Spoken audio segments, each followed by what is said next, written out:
After this, we have short oral presentations.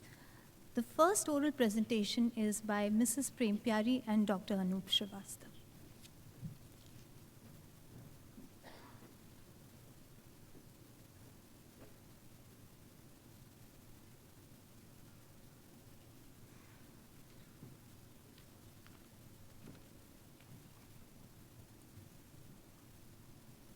Most revered Chairman Advisory Committee on Education, Professor Prem Saran Satsangi Sahab, most respected Mrs. Satya Satsangi, Honorable Chairperson, distinguished participants present here, as well as in DI Diyalbagh, Agra. My presentation is based on a study conducted as a sequential attempt to explore the impact of yogic practices on consciousness in allegiance with the Center of Consciousness, DEI. The practice of yoga is generally understood as a set of physical exercises. Thanks to the Honorable Prime Minister of India, that yoga has attracted global attention since the last 2 years. So much so that the United Nations have decided to observe 21st June as the International Yoga Day. However, in Diyalbagh at Agra, the residents have not only been practicing yoga for about a decade and a half, as one would understand it in a physical terms, but also regularly engaging themselves in Surat Shabd Yoga. Surat Shabd Yoga refers to well-established spiritual exercises practiced in India during meditation.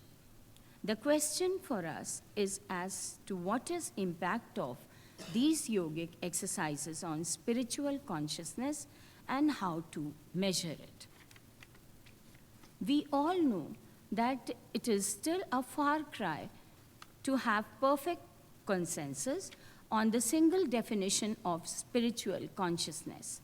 Therefore, in a 10-minute presentation, we would prefer to stick to commonly accepted components of spiritual consciousness covered by Brasdow and validated psychometrically in process of developing Consciousness Quotient Inventory, CQI.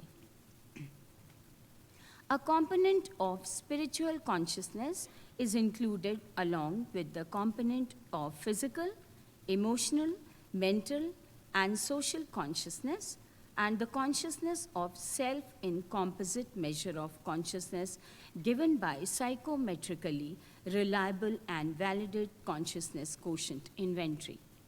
However, an assessment of spiritual consciousness alone can also be made through the relevant portion of CQI accordingly.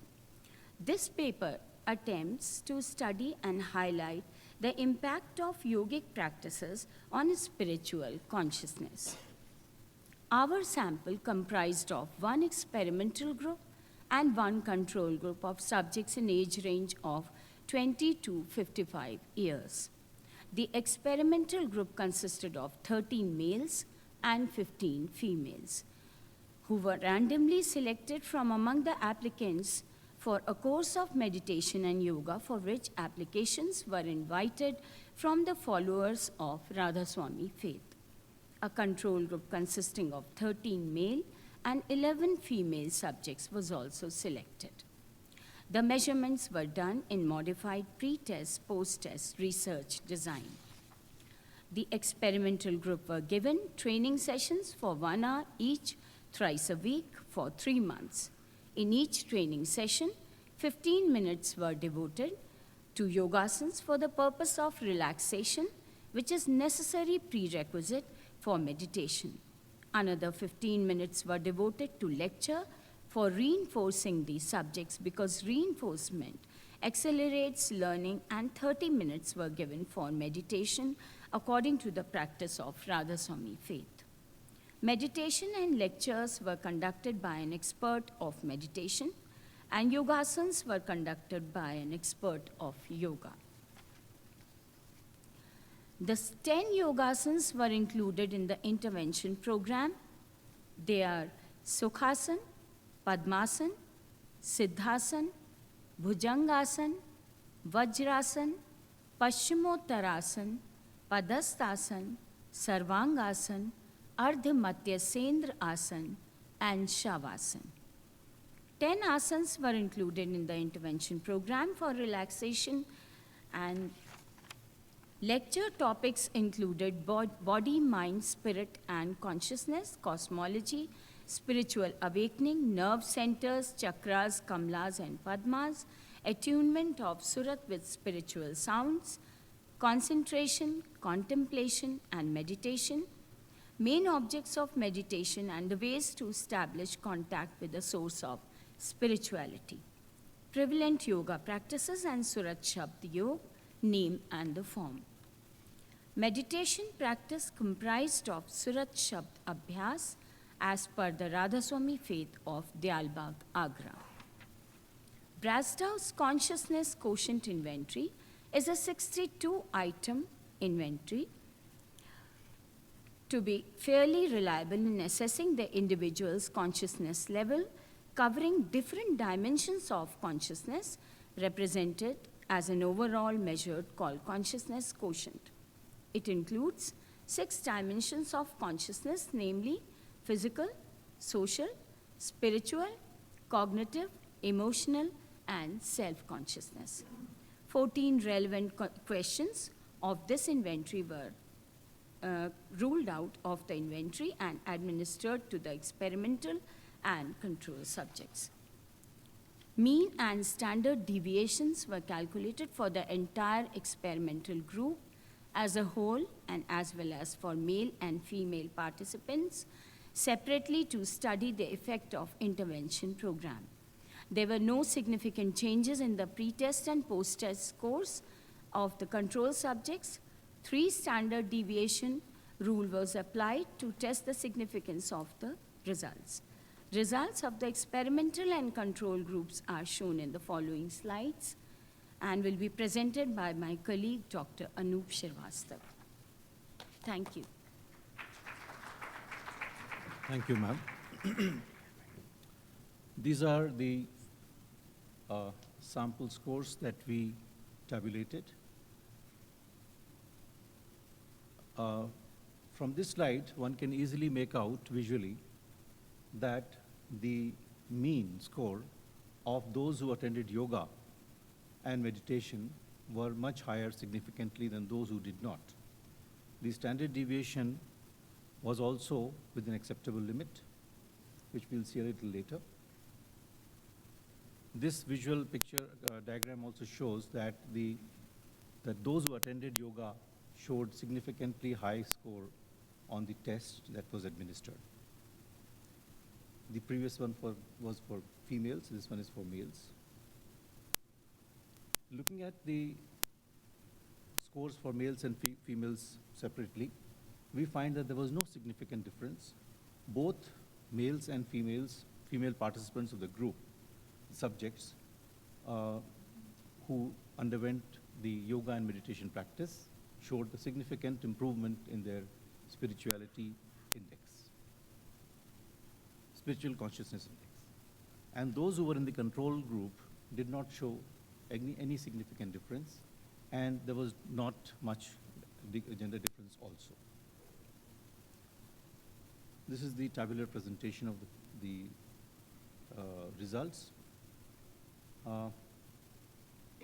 We applied the 3 standard deviation rule, and we found that in the female group, the minimum value was 44.45 and the maximum value 121.87.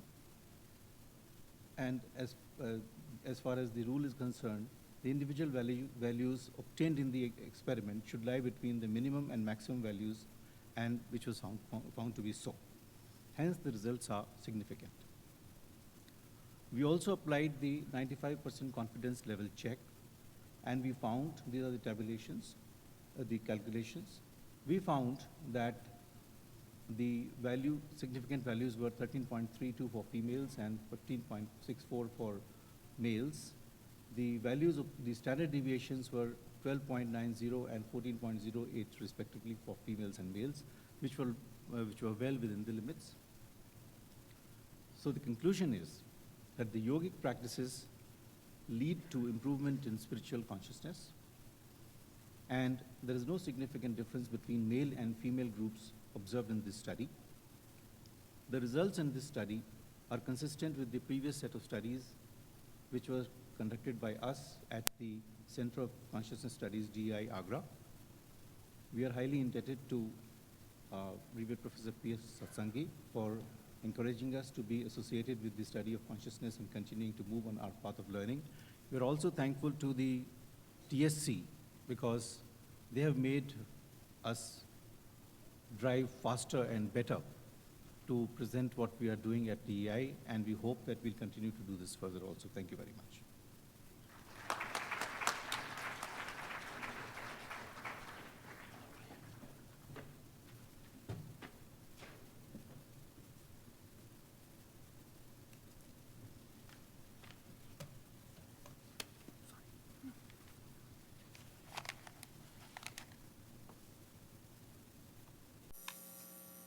This paper has been co-authored by me along with Professor Vishal Sahani under the benign guidance of revered Professor P.S. Satsangi. As we know, the human nervous system is superior to the nervous systems of any other living being because, apart from other reasons, it enables us to think in abstract terms. To capture abstraction, we need sophisticated theories like string theory, quantum field theory, etc., in which gravity can also be unified along with the rest of the forces.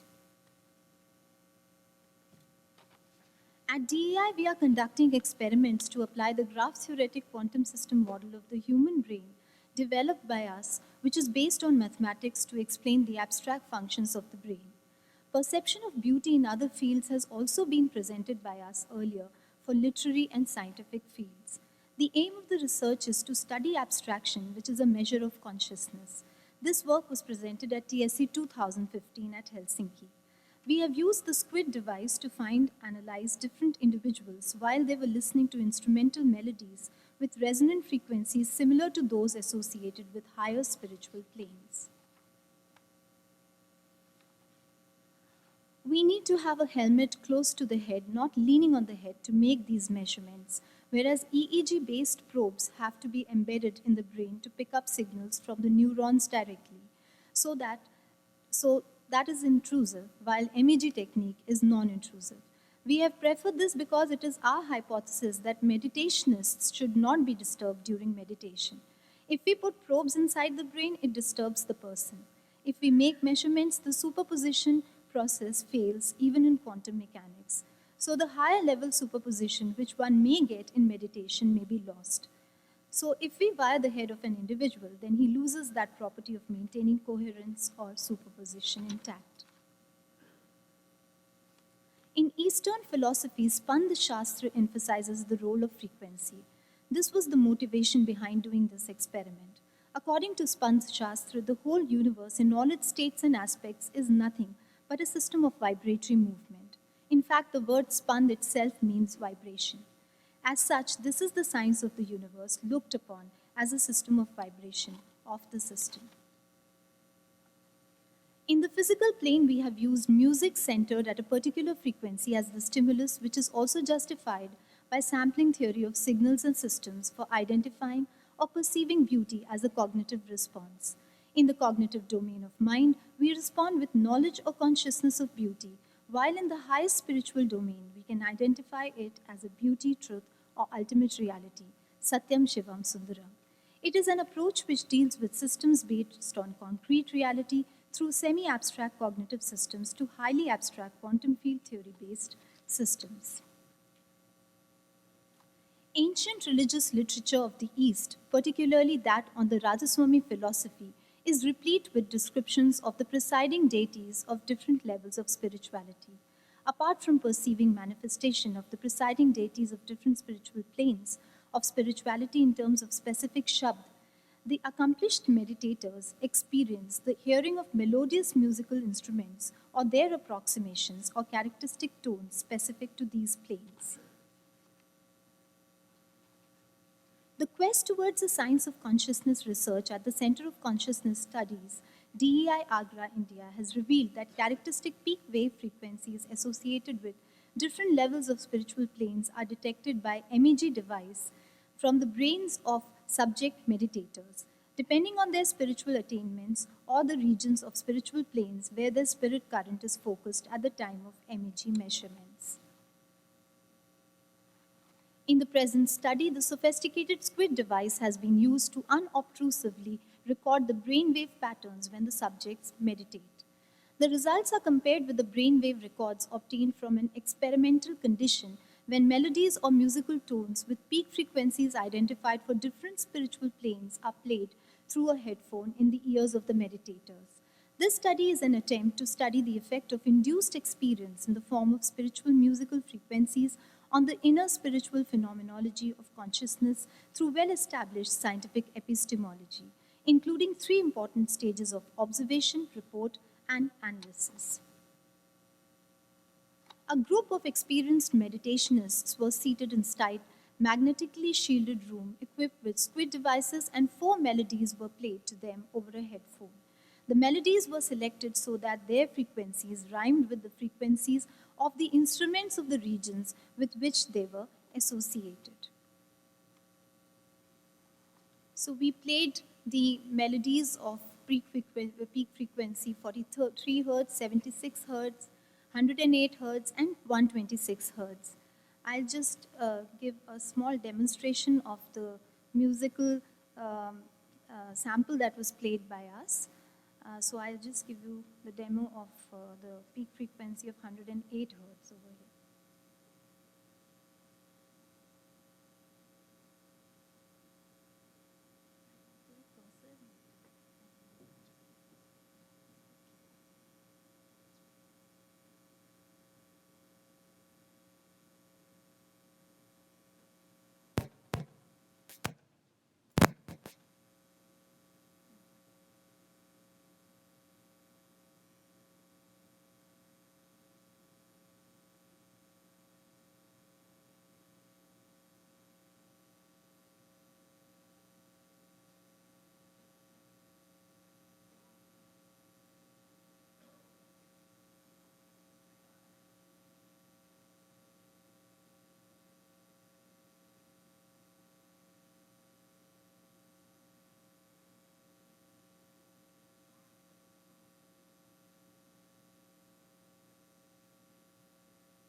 This is the squid center that we have at DEI. And this is the unobtrusive helmet that we use. Then this is the 15-channel MEG facility that we have at DEI. Earlier we had just a 2-channel MEG facility. It has been upgraded recently. And here you can see that all the lobes of the brain are covered with the help of this 15-channel MEG facility that we have. Now, we conducted this experiment on a large group of meditators, but here we've presented the results of just a few of them. And we've not given the names of these people. These are the results of the code name A, where subjective perception was perceived increased concentration. And if you look at the chart, then you can see that the gain in decibels was maximum for 3 hertz in all the 4 melodies that were played for this particular individual. And if you look at the energy level, then it was maximum for the second melody. These are the Fourier plots for the same person, and different peaks can be identified over here. So the maximum peak frequency can be identified out of these peaks that are seen in these different plots.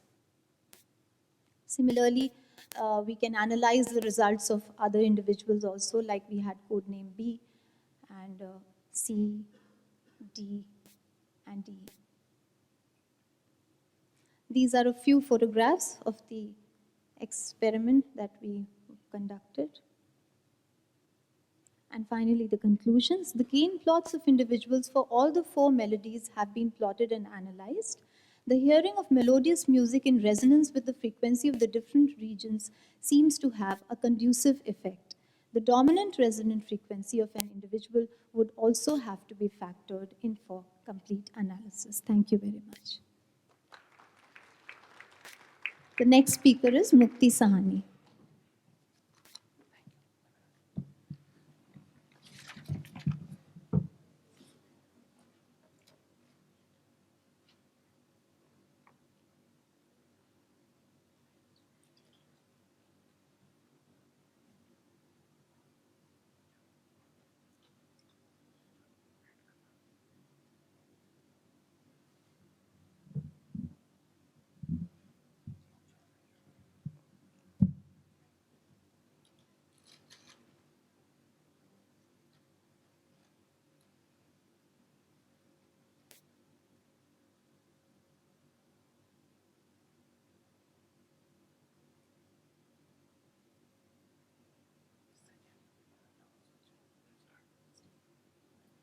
Good morning. The deep spiritual experiences of the sages of the East have always been appreciated by the Western world.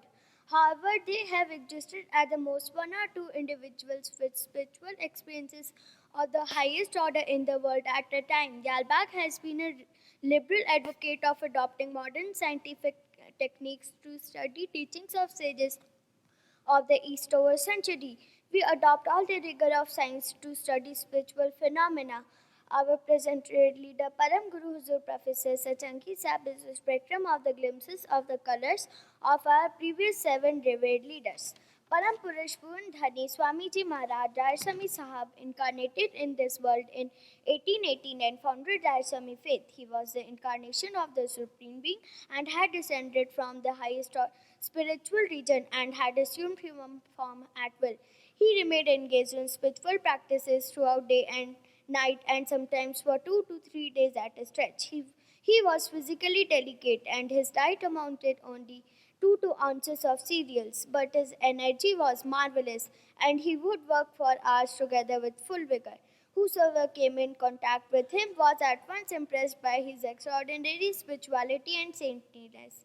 So immense was the effect that whoever passed through his lane or had a glimpse of the light from his lantern would begin to sing praises of Swamiji Maharaj. Bicentennial celebration of founding of Radhaswami faith, the ultimate reality on the theme evolution of Dalbag Radhaswami Satsang way of life, a new world order, economy, politics, and spirituality has been planned under August guidance of Param Guru Huzur Professor Satsangi Sahib to commemorate such an epoch-making event unparalleled in human history. All sects of Radhaswami will be one like in the time of Swamiji Maharaj.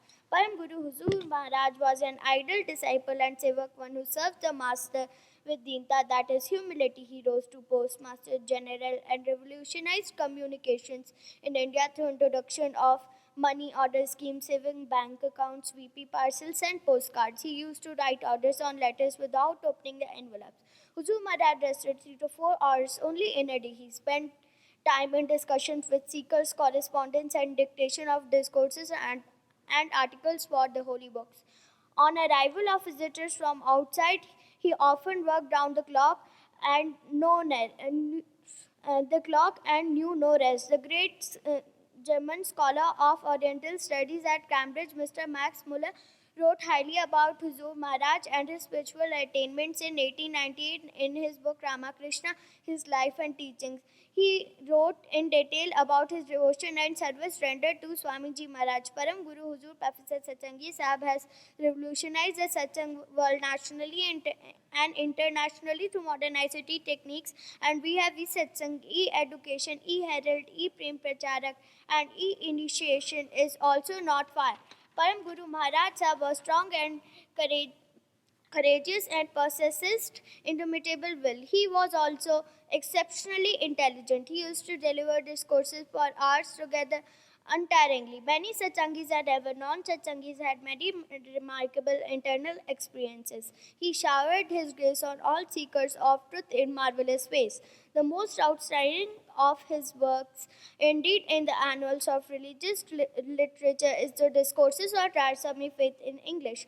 The book was dictated extempore, but the premature departure of Maharaj Sahib from this world left it unfinished. The exposition of religion in the book is made on the lines employed in scientific research. Maharaj Sahib took various steps to build the organization of satsang for the maintenance and supervision of satsang properties and for keeping the members of the satsang in perfect discipline. His birthplace was Varanasi. Maharaj Sahib was very forthright and once rebuked the member of the Central Administrative Council. If I am the paramount authority as Sansad Guru, it is nobody's business to dictate to me and bind me down by passing any resolution. I shall act as I think fit. If, on the other hand, I am to submit a decision, I am not worthy of the honor and the privilege you seek to bestow on me. All present were dumb by this and mended their ways. Discourses on Radhaswami faith was completed with an appendix by Param Guru Huzur Professor Satsangi Sahab, who is also very forthright and a strict disciplinarian. Incidentally, Varanasi is also the birthplace of Param Guru Huzur Professor Satsangi Sahab.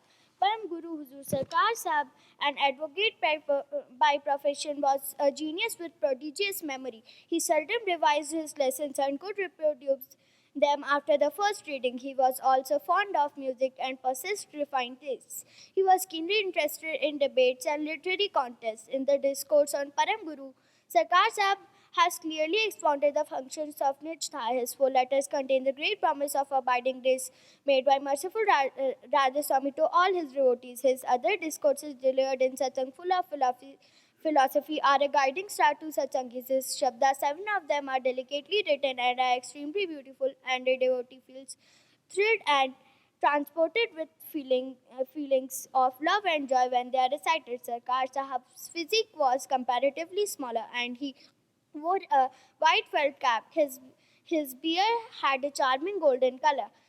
His Karmbhumi was Murai and he emphasized Karni duty. In the time of Sarkar Sahib, the Satsang organization was beset with the presence of people who considered themselves much too important and indispensable. The twist and turn given by Sarkar Sahib shook off all such elements from the satsang. In 2010, the Murad Declaration was issued from the Holy Land of Murad during the celebration of 150 years of satsang and 100 years of Radhaswami satsang to promote brotherly relations and affectionate behavior among the followers of various sects of Radhaswami faith in the regime of Param Guru Professor Satsangi Sahib, who is also a keen advocate of the law of the land and Karni duty. The twists and turns given by Huzur Professor Satsangi Sahib uh, have also dispelled the delusion of indispensability of quite a few important individuals in satsang. Param Guru Huzur Sahib Ji Maharaj gave experiences to satsangis at Murar who saw in him the forms of the previous Sansad Gurus one after the other. In pursuance of the mandates of the previous leaders of Radhaswami religion, Sahib Ji Maharaj, the great institution builder, founded the Dyalba colony as headquarters of Radhaswami Satsang. The foundation of Dalbagh was laid on 20th January 1915 on the Basant Panchami day by planting a mulberry tree. One saw a tremendous burst of energy and perfect organization as one after the other houses, institutions, industry, and civic services starting coming up. While focus remained always on the spiritual aspect, school and colleges for boys and girls, a technical college, leather working school, model industries, dairy and agriculture farm, hospital, banks, water and electricity supply, sanitation, satsang weeklies. The spread was enormous. One could discern a divine hand in all this. Sabji Maharaj looked into the working of institutions in minute detail. Sabji Maharaj had a flair for writing. He presided over debates and mushairas organized by students and contributed articles to satsang weeklies frequently. His discourses were ambrosial and full of emotion.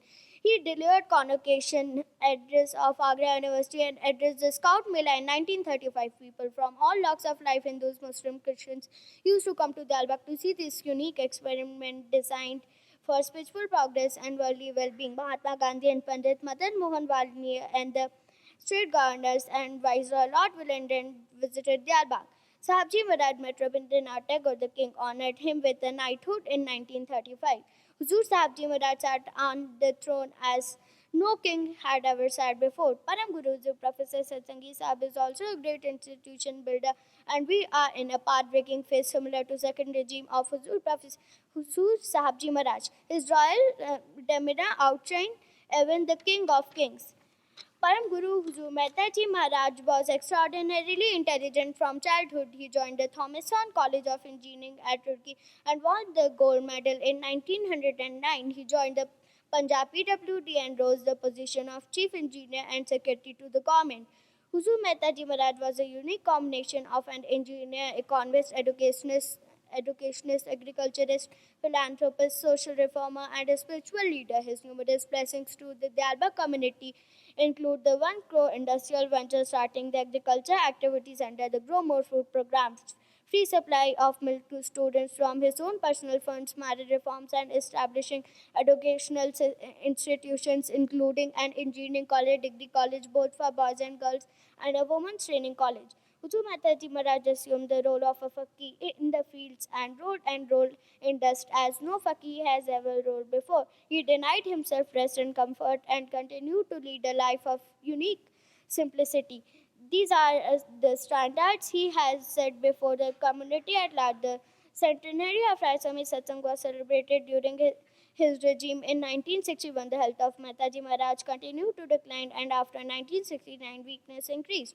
But there was no reduction in the quantum of work he continued to do. Huzur Mehtaji Maharaj once referred to Huzur Professor Satsangi Sahab as Prince of Wales and gave him prasad. While he was working in the fields, a large delegation from DI visited IIT Roorkee in December 2008 for National System Conference, and the inaugural talk was delivered by Param Guru Professor Satsangi Sahab, and he was conferred with the Lifetime Achievement Award by IIT Roorkee and Science of Systems Movement Award. Professor Satsangi Sahib assumed the role of a faqih in the fields, and his systems approach is a marvel of engineering. His Adarsh Guru model guru is Huzur Mehtaji Maharaj. Param Guru Huzur Dr. Lal Sahab was a keen researcher and renowned zoologist who had traveled very widely, having visited the United Kingdom, Ireland, several European countries, and the USA. Once, when gracious Huzur Mehtaji Maharaj was staying at Rajpur in Dehradun, and Huzur Lal Sahab, uh, then Vice Chancellor, went to see him. Mehtaji Maharaj remarked that Vice Chancellor of the biggest university of universe is coming. Huzur Dr. Lal Sahab conceived of the scheme of innovative program of multidisciplinary value-based education with work experience. When he presented the scheme to gracious Huzur Mehtaji Maharaj, he remarked, "This scheme has my blessings." Gracious Huzur was the architect of the educational policy of DI, which was framed in 1975, which sets out the aims and objects, educational system, organization, means of attaining these, and governance. The policy anticipated many elements of the 1986 education policy of the Government of India. The Golden Mean Education Policy is a gift of Huzur Dr. Lal Sahab and has no extremities or intolerance. It is a bedrock of DI education system. Huzur Dr. Lal Sahab established numerous satsang colonies all over the country, starting with Turkey colony, a work entrusted to him by Huzur Mehtaji Maharaj. His description will be incomplete without the mention of the open darbar of the gracious Huzur Dr. Lal Sahab at the fields, where everyone, big and small, could lay before Huzur his or her spiritual and worldly problems and seek direct guidance. Children could be seen showing their result cards. Large queues of people from various corners of the country who traveled for the purpose were a common sight. All these qualities of teacher perfect and compassion personified are glowing and glittering in the august personality of Param Guru Huzur Professor Satsangi Sahib, who possesses an iron hand with a velvet glove. Seven colors of the spectrum in a single white light. During the recent harvesting season, when Param Guru Huzur Professor Satsangi Sahib spent days and nights altogether in the fields without any break or any regard to clothes and appearance, the pure in heart had glimpses of all the seven colors of the spectrum in a single white light. The extraordinary spirituality and saintliness of Swamiji Maharaj, ideal sevak disciple like Huzur Maharaj, tall and strong with boundless courage like Maharaj Sahab, refined tastes with emphasis on karni duty like Sarkar Sahab, regal splendor of Huzur Sahibji Maharaj, engineer and fakir like Huzur Mehtaji Maharaj, and teacher perfect with compassion personified like Huzur Dr. Lal Sahab. Blessed are the pure in heart, for they shall see God. Light of the Cosmic Universe. Sir Edwin Arnold wrote the narrative poem The Light of Asia in 1879 to describe the life and time of Prince Gautam Siddhartha, who, after attaining enlightenment, became the Buddha, the awakened one. Sir Edwin Arnold wrote The Light of the World in 1891, featuring the central figure as Lord Jesus Christ, the founder of Christianity. Our revered leader, Param Guru Huzur Professor Prem Chand Satsangi Sahib, can be most aptly referred to as the light of the cosmic universe. Let there be light. We will now view three glimpses of this evolutionary light, which is now a revolutionary tide.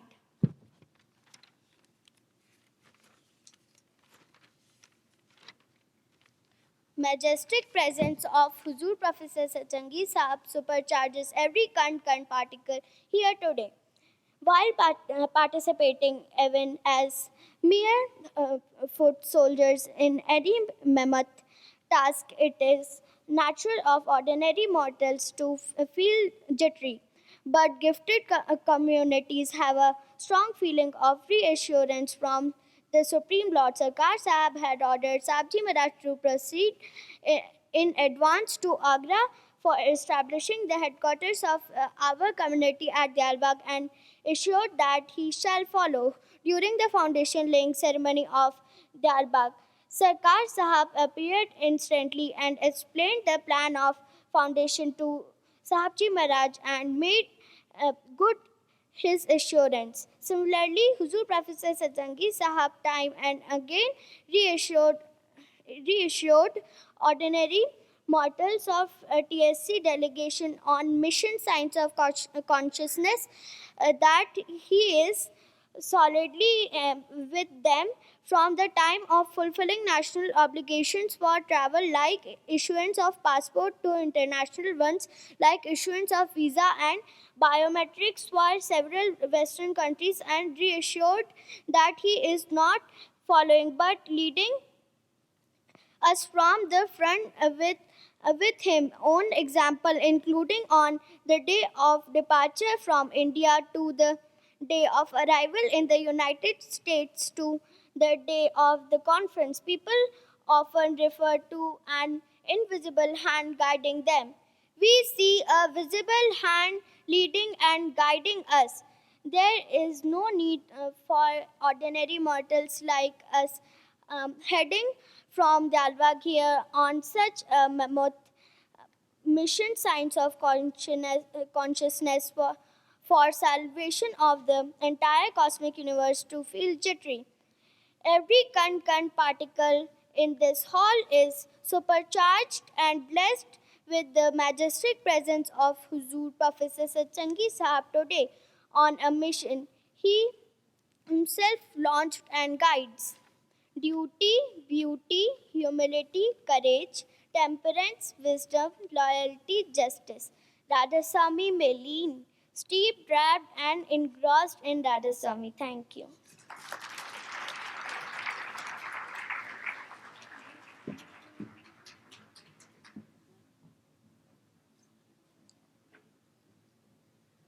The last talk in this section is by Dr. Vijay Kumar and Dr. Anju Bhatnagar, after which we have plenary talks.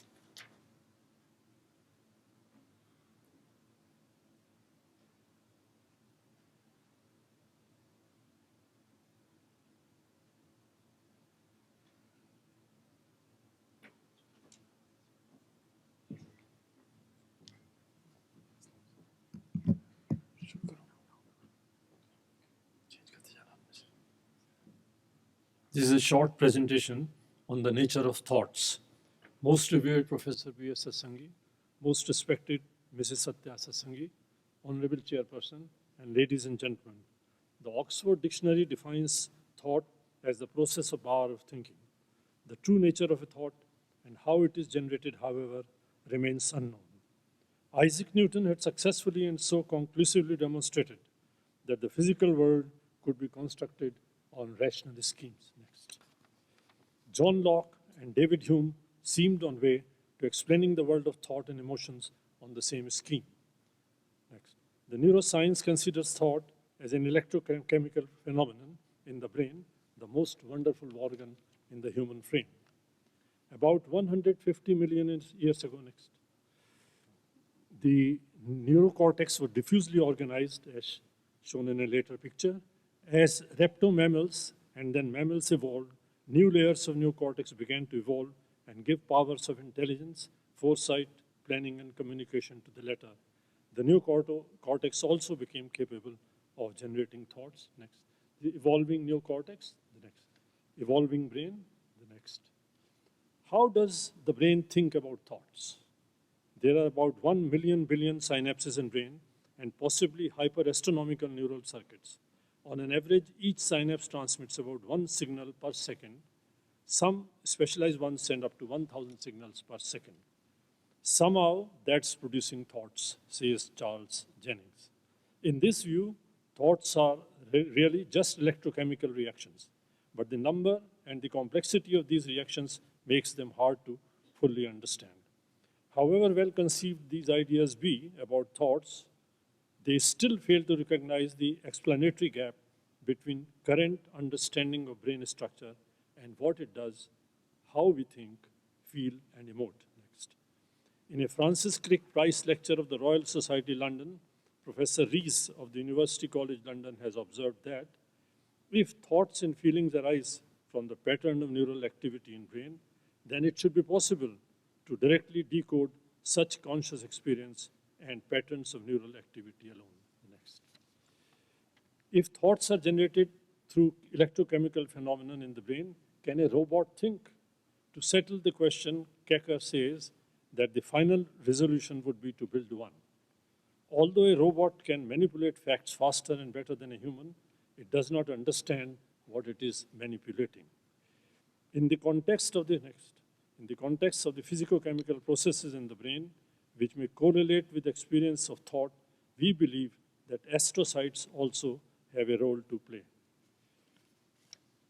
Coop summarizes that astrocytes, as shown in this picture, can induce neurons to fire and modulate neuronal behavior. The calcium waves in astrocytes, according to him, are our thinking mind. Next. Or concept propounded by Hamroff and Penrose suggests that there is a connection between the brain's biomolecular processes and the basic structure of the universe, which has been beautifully explained by revered Professor P.S. Sassangi Sahab. The thoughts arising in the spiritual core of the human frame thus has a connection with its biomolecular processes. Next. We now attempt to present a hypothesis on the basis of the concepts of the Eastern philosophy, especially the Sant Mat Radhaswami, of how we think and where the thoughts are generated and how they attain the level of consciousness. Descartes' dualism, religious viewpoints, and other spiritual approaches, such as that of the Sant Mat, assume that consciousness has been in the universe all along as the ground of being, creator, or component of an omnipresent God. In this view, consciousness can causally influence physical matter and human behavior. But what is the stuff of consciousness? Modern philosophical theories fail to define the nature of the one kind of stuff of consciousness in the world. The Sant Mat Radhaswami clearly explains that the one stuff of the creation which give rise to material and immaterial properties, including consciousness and thoughts, which these concepts fail to define, is the spirit, or soul, which is an intelligent force, and the variety in creation is a manifestation of grades of spirituality. The next. The spirit is the central core of the microcosm. The discourses on Radhaswami faith states that the ordinary characteristics of the spirit, as observable by us, include thoughts and other subjective phenomena. Next. We believe that all action begins and ends in this central core at the spiritual plane, and the brain acts as a conduit or a sheathing through which the signal flows and stimulates its relevant parts as a secondary or tertiary phenomenon. Here it reaches the consciousness of everyday experience. The sensory action follows the reverse pathway. This is shown in the next diagram.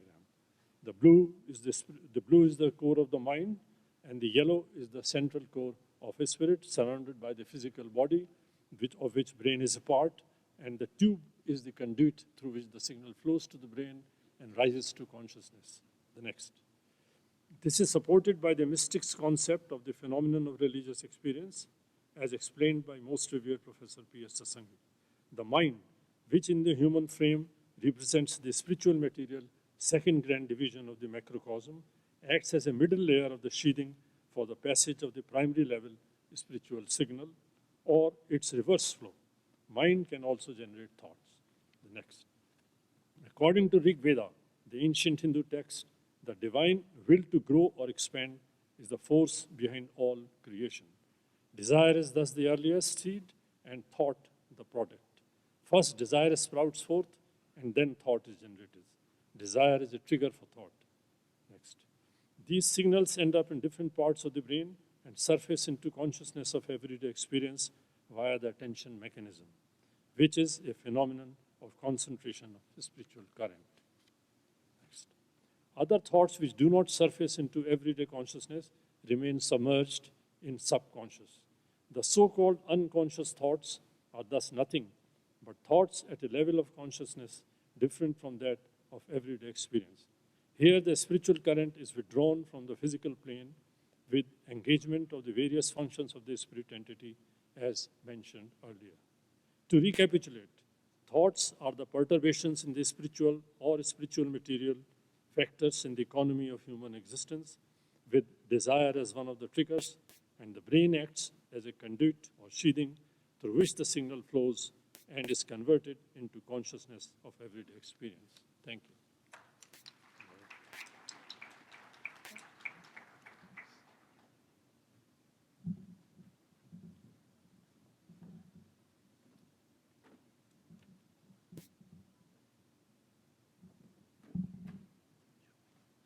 The next is a plenary talk by Dr. Rocco J. Gennaro. Dr. Rocco J. Gennaro is the Philosophy Department Chairperson and Professor of Philosophy at University of Southern Indiana. He received his PhD in 1997 at Syracuse University and had been at Indiana State University in Terre Haute for 14 years before moving to Southern Indiana in 2009. Dr. Gennaro's primary research and teaching interests are in philosophy of mind, cognitive science, early modern history of philosophy, metaphysics, and applied ethics. He has published 7 books as either sole author or editor, and over 20 articles and book chapters in these areas. His book entitled The Consciousness Paradox, Consciousness Concepts, and Higher Order Thoughts, published by MIT Press, has been widely appreciated. Dr. Rocco J. Gennaro, please.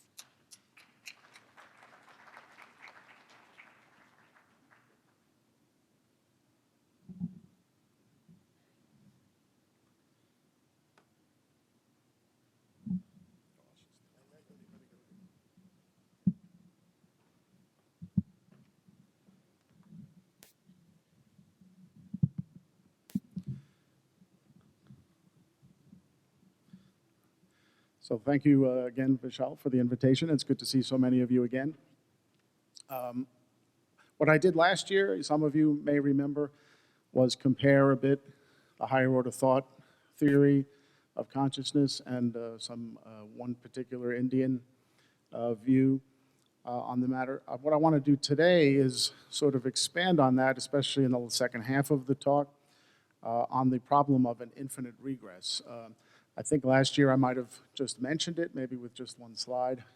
There's this worry about an infinite regress of conscious states, and also expand on it in the sense that there's a well-known argument having to do with memory that would be worth discussing. So just again, terminology-wise, you're all probably familiar with Thomas Nagel's expression or way of understanding what a conscious state is in terms of what it's like to be in a certain state. There is a distinction also between state consciousness and creature consciousness. At least in the Western tradition, there tends to be more of a focus on state consciousness. I think creature consciousness, or using the term consciousness as an abstract noun, you find a little more in Eastern philosophies. So there are a number of different theories of consciousness in the West. Certainly some of them hold that there's a kind of essential self-awareness that accompanies each conscious mental state. So the higher order thought theory, there's also self-representationalism that also holds something along these lines. David Rosenthal, Uriah Kriegel, and so on.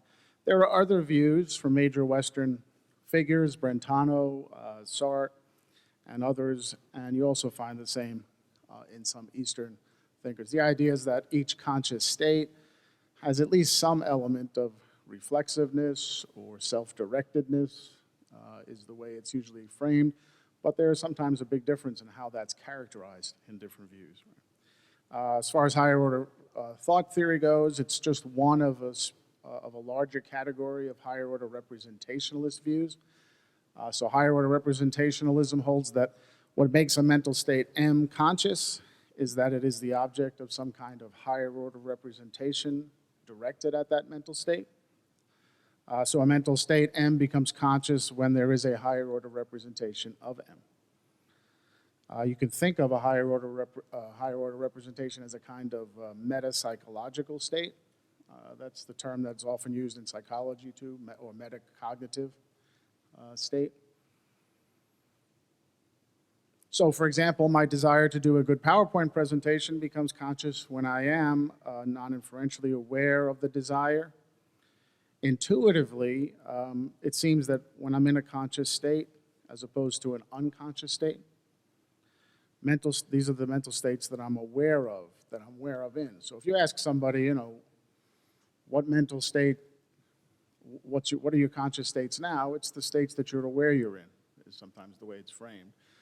Your unconscious states almost seems like by definition, the states you're not aware of. And this is sometimes called, in the literature, the transitivity principle. It's sort of meant to be a kind of common sense, maybe even a conceptually true statement of a claim that higher order theory aspires to explain. Here's a figure, I think I used something like this last year, just to have it in one place and by diagram.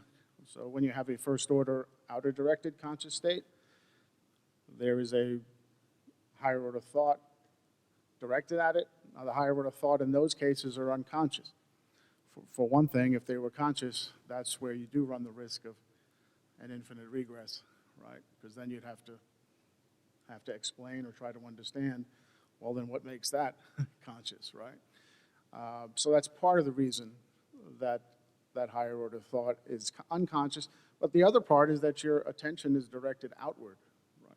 So you're not really aware of yourself in that usual sense.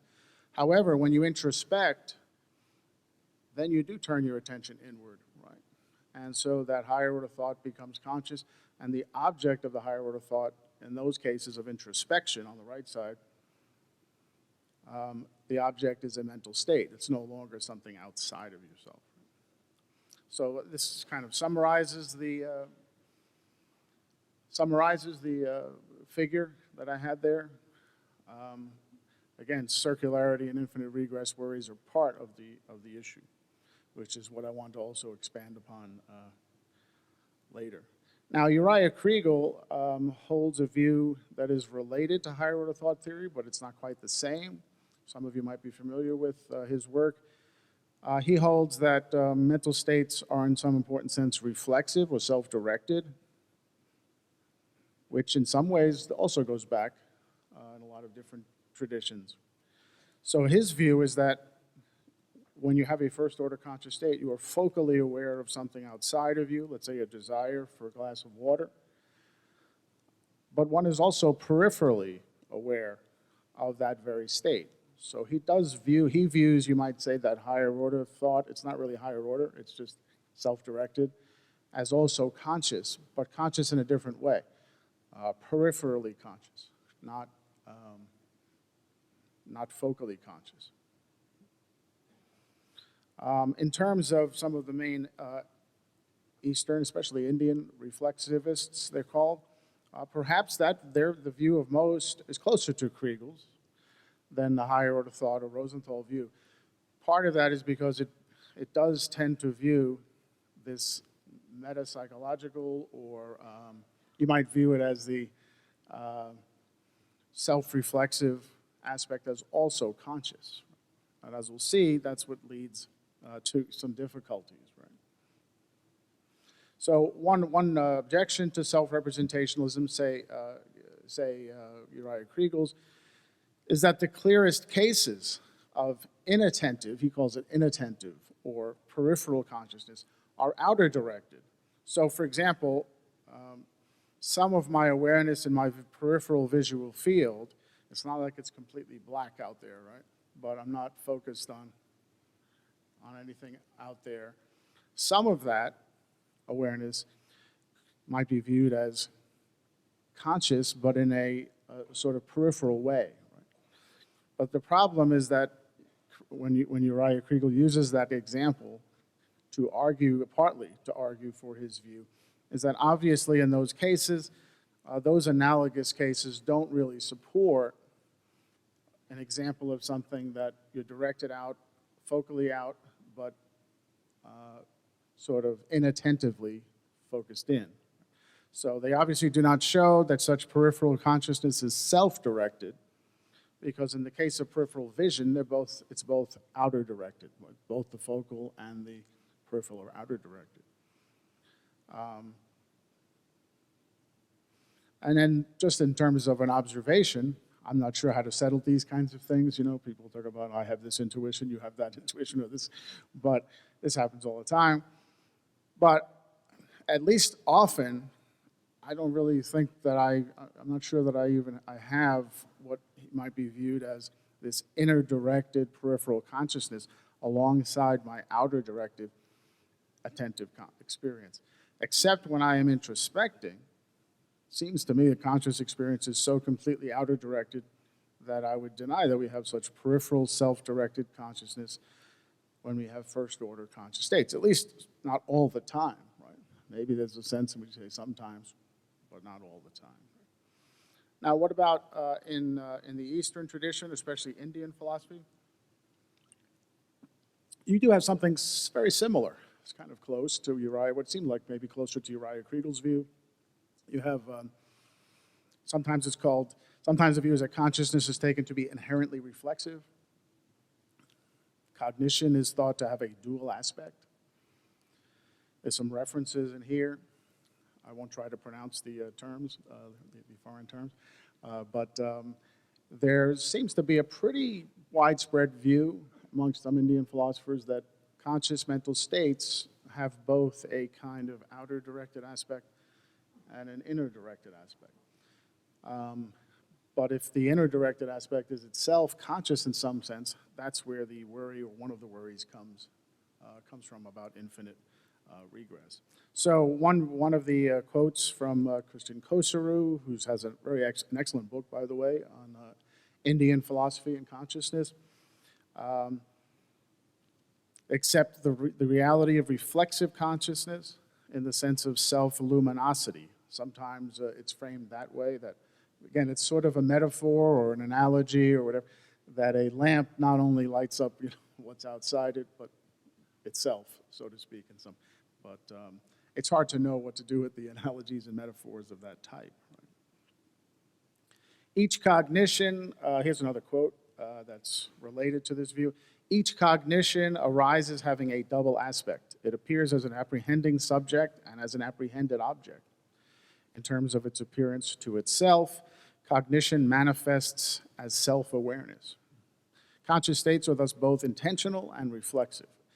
Intentionality again meaning just directed at something else. And even a visual perception, right, would be something that's directed at someone. Like my visual perception now, right, is directed out. This by Mackenzie calls this the reflexivity thesis. Conscious states are simultaneously disclose both the object of consciousness and aspects of the conscious state itself. Now he contrasts that with something that might fit a little more in the lines of somebody like something like hot theory, which he calls the reflection thesis, where you have a separate level of inference or awareness. So what are these infinite regress problems? I mentioned it very briefly last year, I think. You would think that initially the worry would be, well, if I make this higher order thought, or if I make this self-awareness itself conscious, that would be a problem because an infinite regress would follow, and we shouldn't do that. That's my view, actually, in a sense. We should view them as unconscious. But it's interesting in some of the literature, in some of the Eastern literature, that instead of viewing this infinite regress, it's not like this isn't noticed, right? I mean, it's widely discussed, you know, in the literature.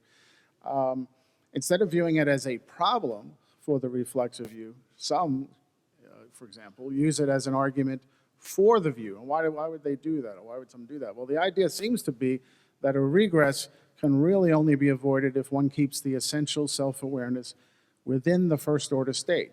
So in other words, you say, well, we won't have the infinite regress because this higher order or this reflexive aspect is within, sort of, you might say, contained within the conscious state itself. Whereas if you kept it out, had it a separate state directed at it, then you would have an infinite regress. But obviously, this is where the disagreement comes in. So, but this is what the argument, it seems to be, that if self-awareness is truly higher order or second order, maybe more like hot theory, then it must also have a further self-awareness, and so on ad infinitum.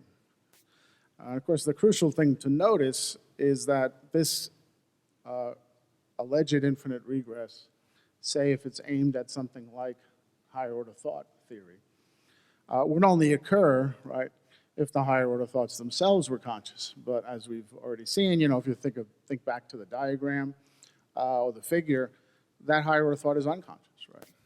And there is really there's no regress in that sense. And certainly, it's pretty widely held today, as it doesn't mean it's true, I guess, but it's certainly widely held, much more widely held today than centuries ago, in the West at least, that there are unconscious mental states. I mean, you go back a few hundred years or more, you know, Descartes, even Locke, of course, didn't really think they were unconscious states.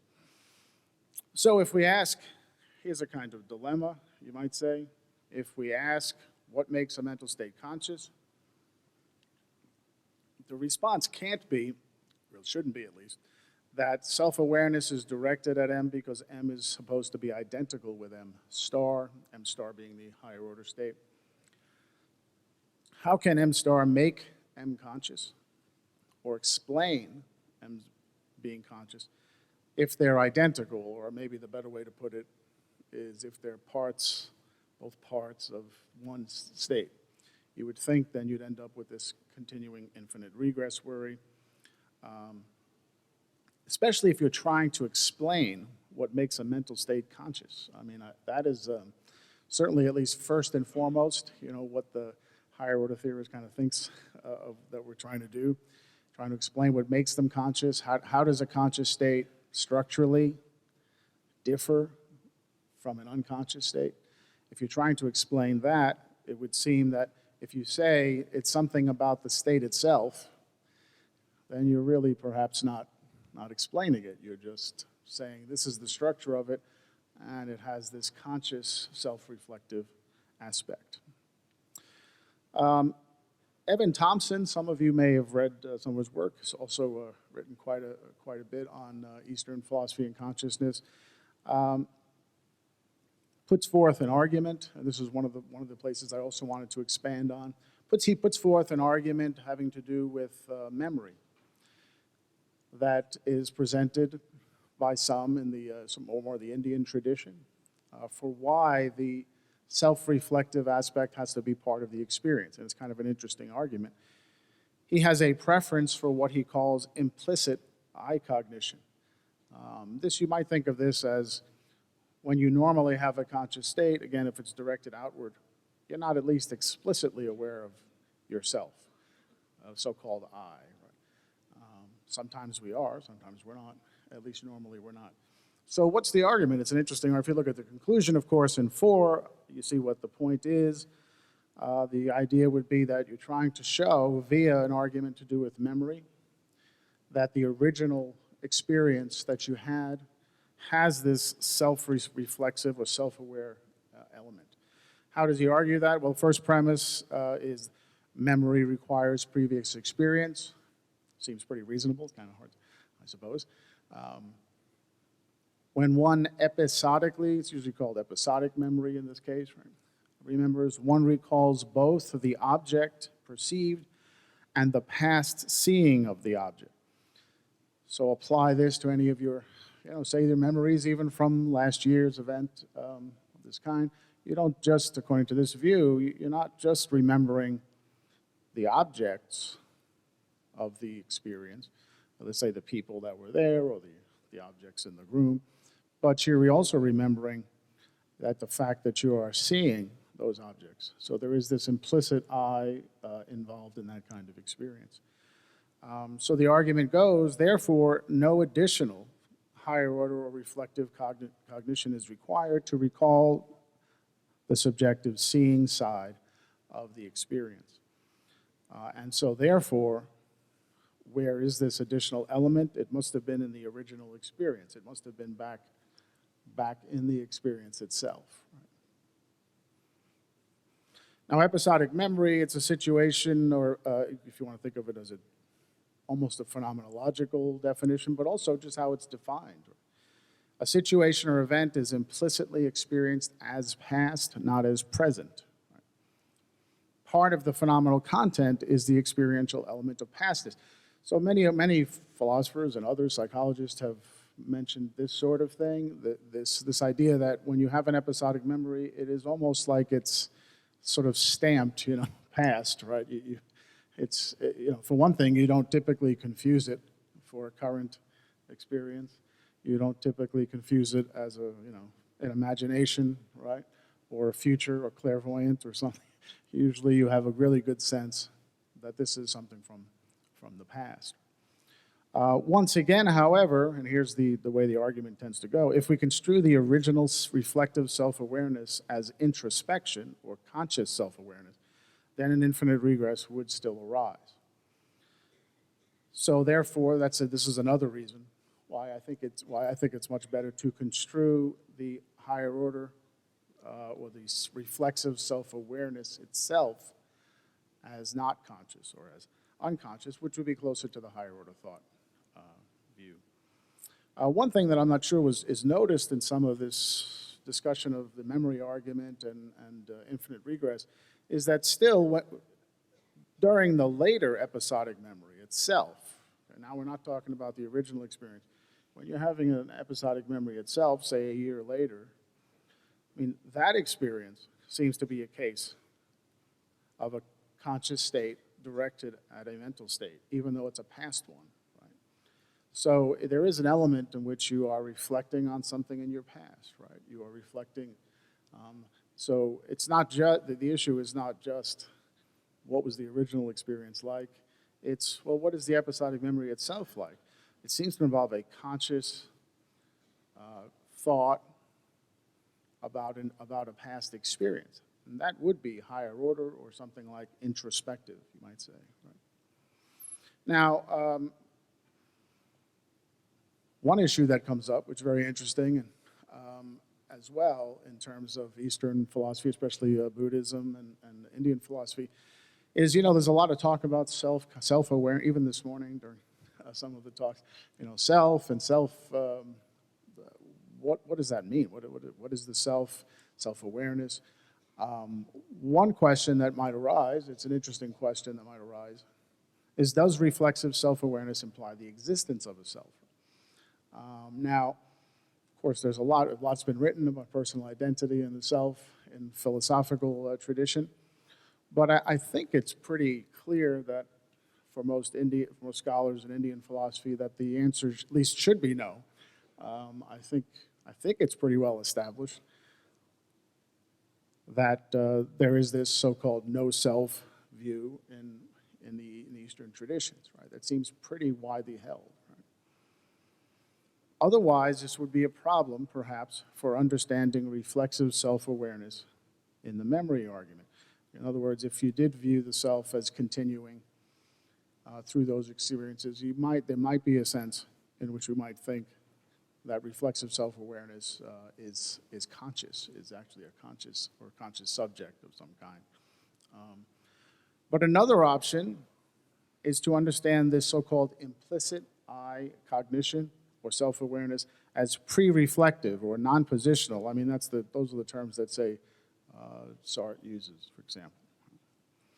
Again, though, only if we understand such self-awareness as unconscious can we avoid the infinite regress.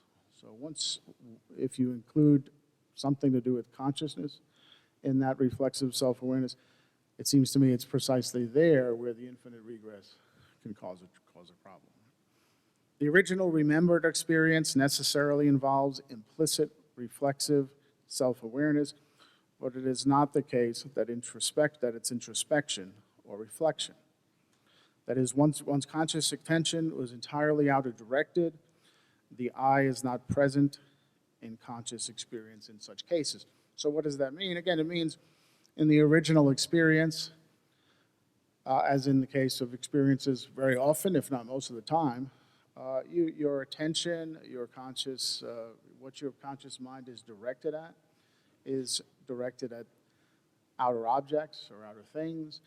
The I, if there is an I in the sense, it is sort of implicit. It is not present in the sense that you're not consciously aware of it.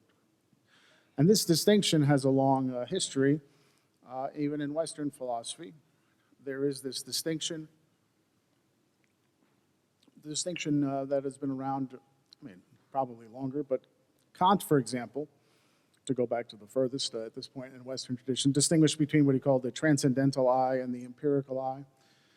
So the transcendental I is sort of like the I that is presupposed in experience, but you're not aware of it. Empirical I is maybe I that when I turn my attention to myself, that's what I have. Or when other people maybe think of me, this is the empirical I, right? You have a similar distinction in Wittgenstein and Sartre. Something like I as subject. Wittgenstein was very skeptical, too, about the existence of a self. And Kant was in a way, too. He pretty much argued you couldn't know, at least one way or another, whether there was a subject or an enduring self, through experiences. But Wittgenstein held something similar. The I as subject, he thought is questionable. It's probably doubtful that there is such a thing.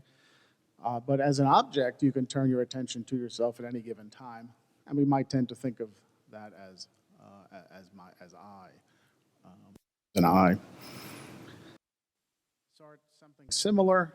Self as subject, ego as object. Part of the problem, of course, which it becomes very obvious once you start talking about these things, is naturally, of course, that you have to talk a certain way, right? So when I say I am looking out, or I am remembering having an episodic memory of something that happened to me a year ago, it at least sounds like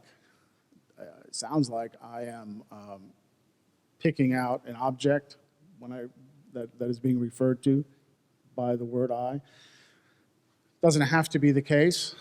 right? So as I said, in the Eastern view is that it doesn't really pick out an object. There is a continuum of certain experiences, perhaps like David Hume, closest in the West, Daniel Dennett even today holds something maybe a little more like that. There really isn't a self or I, but we do have to talk a certain way, right? So when we say, I remember that I was at the party the other day, right? I mean, does that imply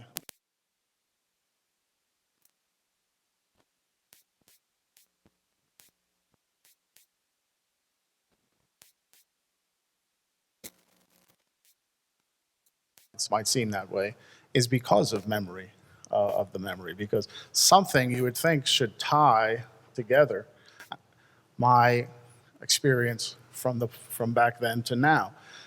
I mean, if it's completely just a sequence of experiences like floating around in the air someplace, I mean, why are some of them mine and not yours, right? Why are they your memories and not mine that you have? Seems like something should tie them together, but at least these folks and many others, certainly in the Eastern tradition, don't think it's necessary and think it's a mistake to infer from that that there is some object that endures through time. So I think, in a way, it sounds almost like an odd question when you does self-awareness imply a self? I mean, in a way, you could make it sound almost paradoxical, right? You could say, or ask the question in a very paradoxical way. How can there be self-awareness without a self, is the way sometimes you could think. Sounds a little strange, but if you think of it moment to moment, maybe it's not so strange. It's just when you bring in memory and this worry about infinite regress that you have that kind of concern too. So I just wanted to follow up on that. According to all of these folks in the Eastern, there's no need to posit an enduring I distinct from the stream of conscious experience or events. What's my conclusion? I agree that conscious states are accompanied by essential reflexive self-awareness. However, especially to avoid the infinite regress, I think it's better to construe such self-awareness as unconscious, more like higher order thought theory. Further, this view better explains what occurs in episodic memory, because again, you can point back and say my attention was directed outer, not both outer and inner. And also, I think it better explains what an enduring self need not be posited. Just because you have a higher order thought, maybe with the reference of a word I, doesn't automatically mean it has to refer to the same thing each time that's referenced, right? So hopefully that makes some sense. I'd like to expand on some of this from last time, because that infinite regress issue, I came across a whole bunch of papers on, and it's interesting how memory ties in. There are several papers on infinite regress problems in Eastern thought as well. So thank you.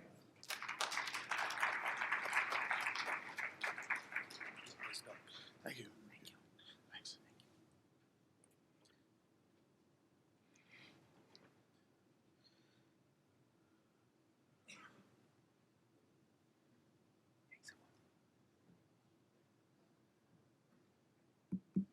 The next plenary talk is by Professor Subhash Kak.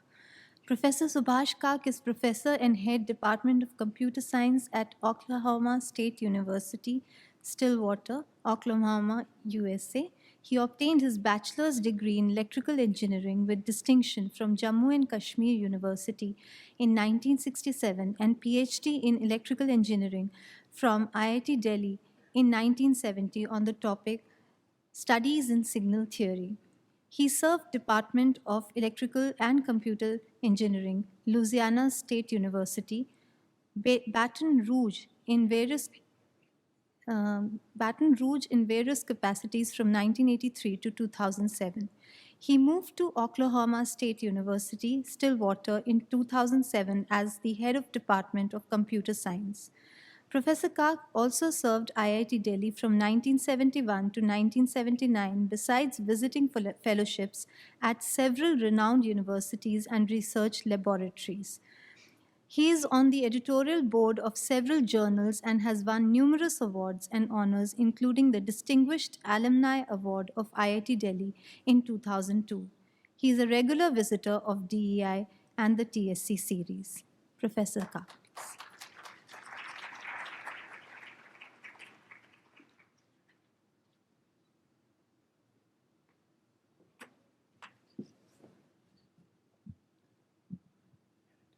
Okay, and I just have to do this.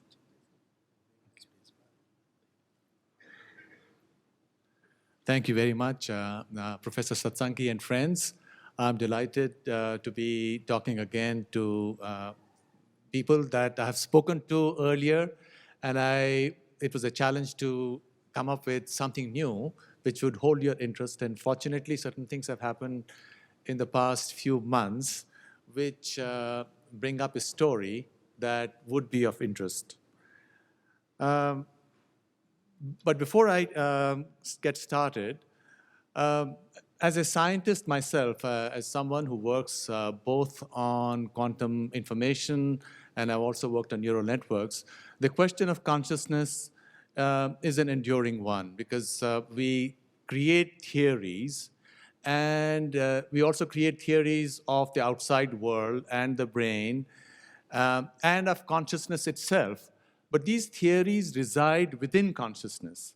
And often, when we construct these theories, consciousness, as in the various talks that we have heard today and from our readings before, remains elusive because it's not an object, right? Therefore, the question of as to what consciousness may have to tell us through the voices of others becomes of interest. And what these voices of others are, I will come to in a moment.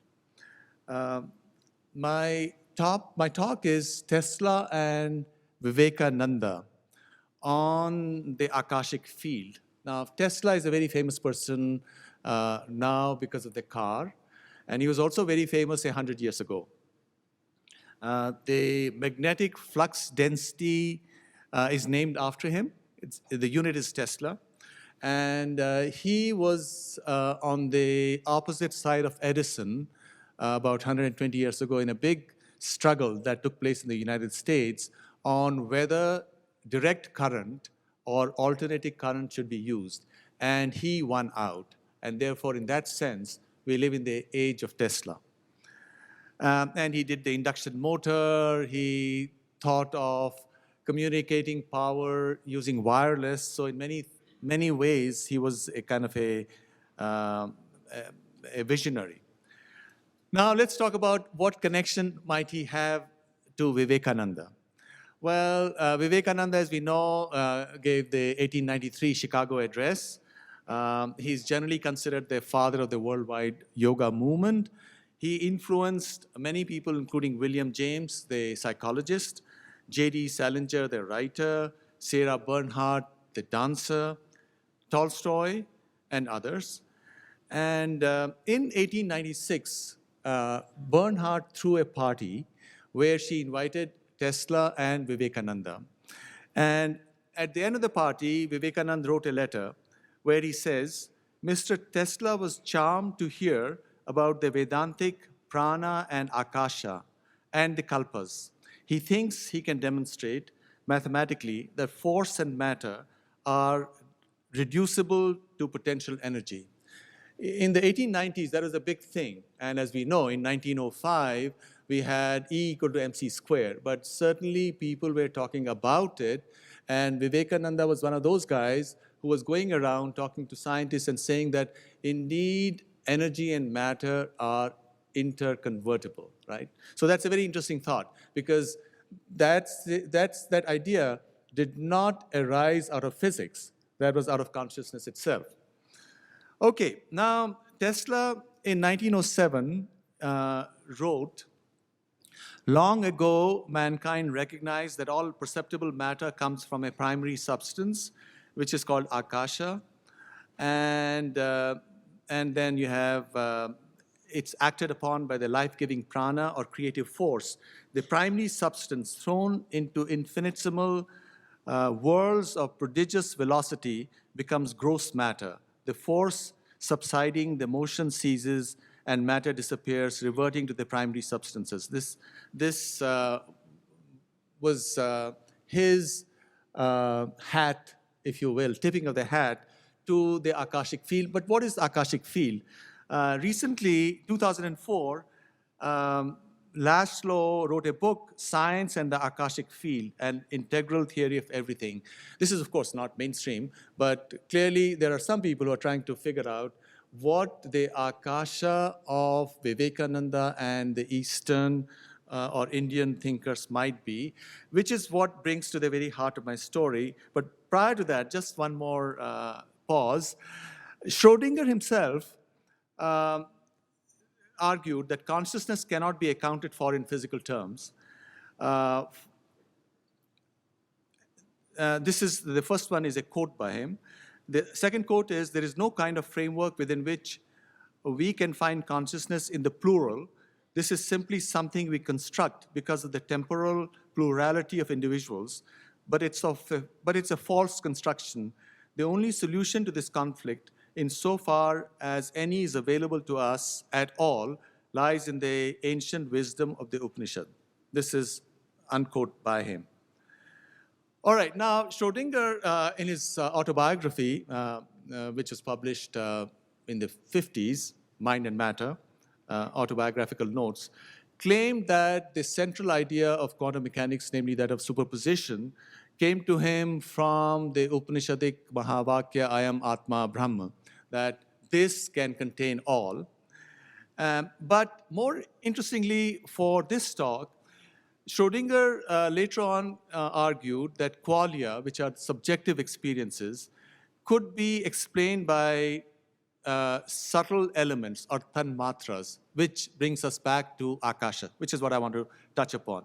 And this tanmatras belong to the larger system of Sankhya, which is the philosophical system related to evolution, both at the cosmic and the psychological levels, and Vaisheshika, which is the system, the philosophical system related to physics. And so when I looked at this most recently, a few months ago, I thought, well, it would be interesting to go back to Vaisheshika, on which I had a student write several papers 7 or 8 years ago, but I had not paid as close an attention to it as I should have, because we're all suffer from inertia. We don't really look hard where such looking hard is warranted. So Akasha is one of the 5 primary elements of the Vaisheshika system. And as we know, Aristotle had 4 elements, and Plato, I believe, had 5. But Aristotle's ideas won out, and Akasha, namely ether, was left out. And it's that 5th missing element which, from time to time, people sort of spoke about as the quintessence, the 5th missing. Okay. Okay, now what is the Vaisheshika system? So what I'm going to do right now in the next few minutes is going to give you very quickly a bird's eye view of what Vaisheshika is. In fact, what's happened in the last 5-6 months is that I've translated the Vaisheshik Sutras, which have not been discussed in the Indian academic literature for the last 70 years or so. The last time that this was used in any description or summary of Indian physics was in the 1918 book by Brajendranath Seal, The Exact Sciences of India. All right, so what's remarkable about the Vaisheshika system is that it's not only a theory about objects, it also includes consciousness. So it's a theory of matter and consciousness. And it speaks of 6 ontological categories, 4 different types of atoms, and a continuous ground. So these are the categories. Let me get my glasses. And these categories are substance or dravya, quality, guna, motion, karma, vishesha, particularity, samanya, universality, and samavaya, inherence. And what Vaisheshika says is that whatever you see in the outer universe is reducible to properties of motion. So in that sense, it is very similar to physics as we know it. All right. Now, there are 4 atoms. It's an atomic theory. There are 4 atoms, and the 5th, the 4 atoms are, I'm going to call them P, AP, T, and V. Out of these, P and AP are massive, and T and V do not have any mass, which is very interesting, considering that this is a 25-year-old theory. And AK, this is the lowest row. AK is Akasha, which is a field. Above that are space and time. These are the dravyas or substances, consciousness and mind. Okay, so here it is. 4 kinds of atoms. Akasha is a field. P and AP have mass, and T and V do not. Normally, the atoms are stable. And at creation, you have the sequence. C goes to EK, AK, VT, AP, and P. So as far as physical substances are concerned, creation emerges out of AK. And in dissolution, the sequence is reversed. So any molecule or any substance consists of P, AP, T, and V, certain numbers of P, certain numbers of AP, and therefore their mass will be M plus N, if there are M of P's and N of AP's, multiplied by their respective, of their individual masses. And P itself consists of these qualities, which are the tanmatras that Schrodinger spoke about. All right, now, what modern physics is all about are symmetries. If you look at elementary particle physics, what we are talking about are symmetries. So Vaisheshika, I forgot to tell you, the author of Vaisheshika Sutras is Kanada. So Kanada speaks of the idea of nitya. Nitya is something which is eternal, because it doesn't have qualities that can transform.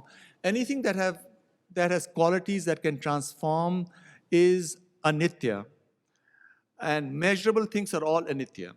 So what cannot be measured must be nitya. So in fact, I must clarify, Vaisheshika Sutras, there's no mysticism, it's all logical. There are certain assumptions that have been made. In fact, sometimes there is this misunderstanding that the old Indian texts are mystical, and therefore perhaps they ought to be outside of the ambit of science. But that's not what the case with the Vaisheshik Sutras are. So there is a certain principle that he first defines, and what cannot be measured must be nitya. And since consciousness cannot be measured, so it is nitya. So it's not, it cannot be composed of any of the 4 atoms or akasha. So it's beyond them. The mind itself is defined as by consciousness, the senses, and the meaning coming together, which leads to the presence or absence of a state, is mind's identifier. Thus, mind is also nitya, although it's atomic. So those are the 2 differences. And this is something which is sort of left unresolved, as we see, as we know, in all logical attempts at the study of consciousness. You have certain paradoxes. In fact, you have these paradoxes in use of logic itself, as we know the paradoxes of logic, and other paradoxes related to physics or paradoxes of quantum mechanics. So, the reason it's nitya is because it's informed by consciousness. But in other philosophical or scientific systems in India, mind is viewed as an instrument, not as nitya.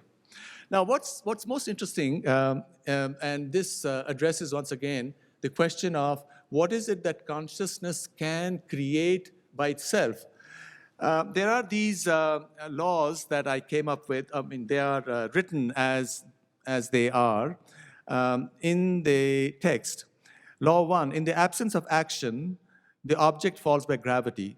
Sanyoga abhave gurutvat patnam. Then there is, in the absence of force, there is no upward motion, etc., etc. And most interestingly, the very last one, law 3, karya virodhi karma. Action is opposed by reaction. These three laws are very similar to the three laws of motion of Newton's. Most interesting. And then there are certain principles from motion. New motion is not known, and that's because motion is one of the 6 ontological categories. The universal and the particular, which is number 3, are the expectation of the intelligence. Existence is self-defined. Similarly, substance, attribute, and motion constitute potential, and matter is conserved. Transformations. Duality at the phenomenal level between matter and consciousness, because we see matter through consciousness, and through the workings of the mind or the brain, we are able to conceive of or speak of consciousness, so there is a duality. Consciousness is one and minds are infinite, which is something that I already addressed. And there are counterintuitive ways of the workings of mind, which is something that comes out of this system. Now, of course, this is a familiar diagram that we know of paradoxes of perception. In the top one, the shadings of all the light and the dark squares is the same, but with that cylinder, we see the shades different. And likewise, the bottom one, which appeared in a magazine in Germany in the 19th century, can be viewed either as a bird or as a rabbit. All right, now the question that's important, one can agree to disagree on the idea whether consciousness can ever be a scientific theory. And the Indian view itself is that it cannot be a scientific theory because it's not an object. It doesn't consist of the 4 atoms or the akasha. So it's a kind of a independent dimension. So you can have an objective science of things and a subjective science or Atma Vidya of the experiencing self, which we find in the Upanishads. And therefore, there is paradox, transcendence, recursion, and so on, which are a part of the system. Now, how can one sort of connect it up to the recent developments, if you will, in brain science itself? As we know, brain scientists have been unable to find a single neural correlate of consciousness, NCC. There are different levels at which pre-conscious or conscious processes work. Level 1, which is at the lowest level, level 2, which is at a higher level, and level 3. So one would have thought that at level 3, there would be some NCC, neural correlate. But then what is discovered is that corresponding to higher level or conscious decisions, there are parts of the brain which are far apart, which are in synchrony. In other words, that they are correlated. Or in other words, the way the process of consciousness works at the highest level is not local. And the experience that one obtains or the experience that is associated depends upon how much of the different parts of the brain have been recruited onto level 1, which is the, level 3, which is the highest level.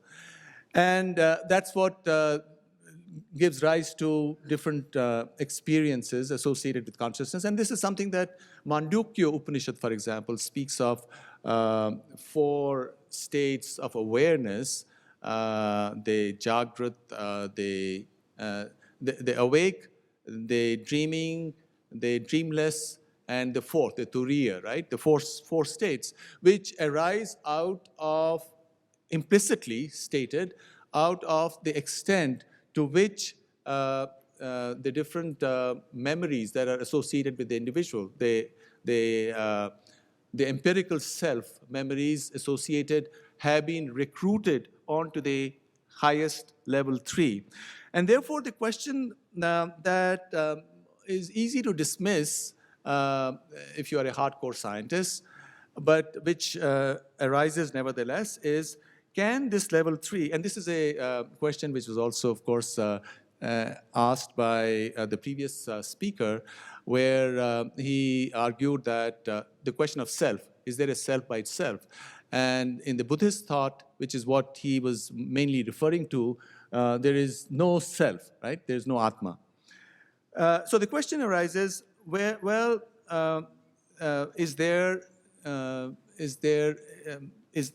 the self exist by itself? Or what is the evidence associated with this? Now, 3 years ago when we were in Agra, Lauries of Belgium, the neuroscientist, he provided some evidence on people who had been in coma for a long time, where by interacting with people who were in vegetable states, there was at least according to his findings, which have been published, that there was a response. So this level 3 by itself, when separated from the me, we have 2 cells, the I and the me, separated from the me because those parts of the brain were dead, was still able to communicate. Now, this is something that, just to conclude, how much more time do I have? 5 minutes, yeah. This is something that has interested me for a long time, and as someone belonging to this small tribe of those who work on science, as well as on the texts, on the old Sanskrit texts that we have.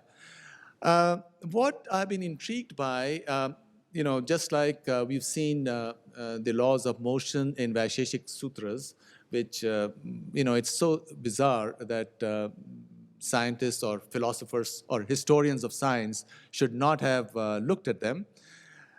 We find evidence related to phenomena which cannot be explained using associational knowledge, because normally all the knowledge that's any science gathers is by experiment, right? You can use logic to the extent you can. Math, for example, is just logic, use of logic to the extreme, starting with the idea of the number. But what about physics, or what about other subjects? And here is something for which we do have evidence, firstly, from those like Jacques Hadamard, the French mathematician, who in the 19th century got in touch with the leading scientists of his time and asked them what the process of that creative discovery was. And they said that it was not inductive. It was sort of a kind of an epiphany. It was a kind of a flash in which they found what they found. But when you go back to the old texts, and these are texts, because one can always, there are people who see what they want to see in the old texts, and we are not talking of that. We are talking of specific things which have been in print for at least 300-400 years, ever since these texts were studied by modern scholars. I mentioned in earlier talks, and I've included this in my writing, the famous commentary on the Hymn to the Sun by Sayanacharya, who was this polymath and chief minister in the court of the Vijayanagar Empire, 1300s, where he associates the number 2,202 yojanas in half a nimesha with the sun. And yojana is a standard measure, about 9 miles, which we find in Arthashastra of, of, of Kautilya also. And nimesha is a measure of time, which is about 1/5 of a second. And this 2,202 yojanas in half a nimesha is exactly 186,000 miles per second. Now, of course, when I discuss it with my friends who do Indian studies, they say, well, there was a lot that was known and that is gone. In fact, there was an ancient civilization which was destroyed, or there was physical knowledge, etc. And I say, no, there's no such evidence. What apparently might have happened, and of course I see it as a coincidence, what happens in the creative thought, and it happens to all the people. It doesn't have to do anything with any specific tradition. When you sort of let go, when you are in that level 3, so to speak, unencumbered by your me, or as one of the greatest modern musicians once wrote to me, and she said that, look, life has all been unlearning what I learned as a student. Education becomes a kind of it becomes like a vice which encloses you so that you cannot see beyond the ways of seeing which your teachers or what your education has given you. So if you let go, which is what creativity is all about, you can see things which you don't find which you cannot understand, so to speak. And sometimes you don't know what they are and you lose it. So that is what I think is the larger lesson, if you will, if you were to look at many of the things that I, through my study of the ancient texts, have found, not just the famous statement by Sayanacharya of 2,202 yojanas in half a nimesha. And maybe this is how creativity works right now. And if that is the case, then self is certainly something more, which is what Vaisheshika Sutras suggest to you, that here is the source which is independent of materiality, because this source consciousness is not composed of either of the 4 atoms or akasha. Now, just to conclude, the very last line, it's sort of very interesting that modern physics, if you leave out the most recent 3-generational elementary particle model, modern physics also has only 4 atoms. And those atoms are proton, 4 stable atoms, proton, electron, neutrino, and photon.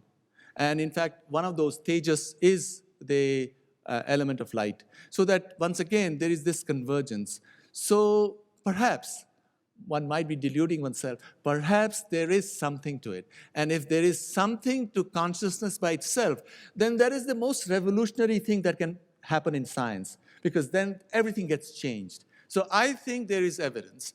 And my book on Vaisheshik Sutras should be out in the next 3 or 4 months, and you can see the Sanskrit text and the translation and the further contextualization of it for yourselves. And I think it's very exciting. I think maybe all of this means that we are on the throes of a revolution in science, and that revolution would be the revolution of consciousness, but it will not be consciousness science as a material science, because clearly there are logical reasons for that not to be the case. Thank you.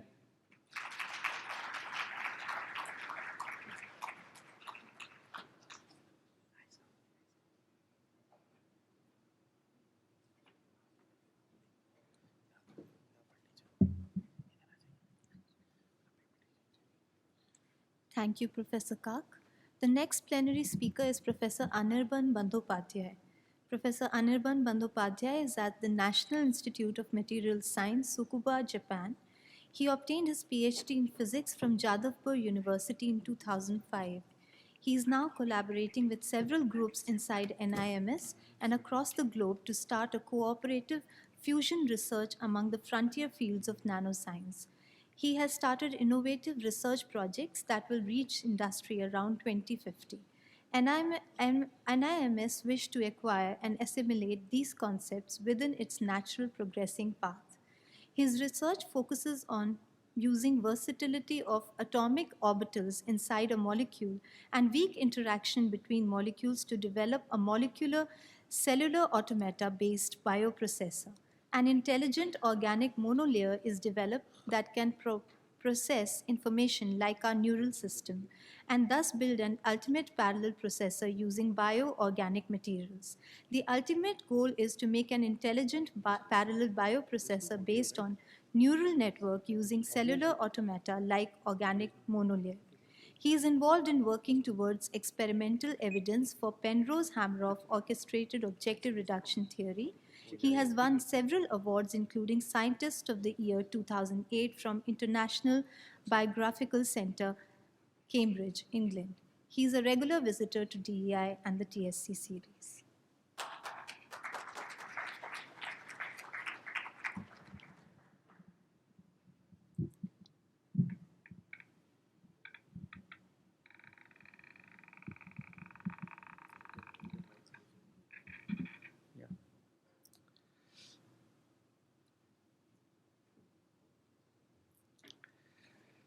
Yeah. When I start speaking, I never get nervous. But when my laptop doesn't fit, then there is always a concern. Because all the videos, they are very good in my laptop, but when it goes to some other systems, they start behaving differently. Anyway, it's very happy to be here. And so I will talk about two particular things today.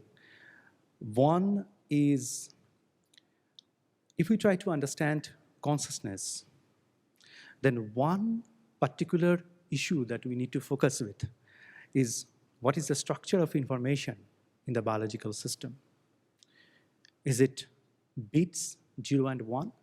Because if we believe that 0 and 1, like bits or even qubits, quantum systems, is the way to go forward, then we would always look for the systems in the biological world that shows that kind of behavior. But biological structures are existing for a few million years. And it is very until recently we have figured out that we can process information with 0 and 1 bits and others. There is a fundamental question or concern whether the biological systems have their own information processing protocol. So this is the picture of a brain of a quite healthy person. So you see that cortex region is not there due to hydrocephalus. And this is a Chinese lady whose cerebellum does not exist. So if you think that we could underpin the brain's information processing at particular locations or consciousness to particular individual element, then we might be doing something wrong.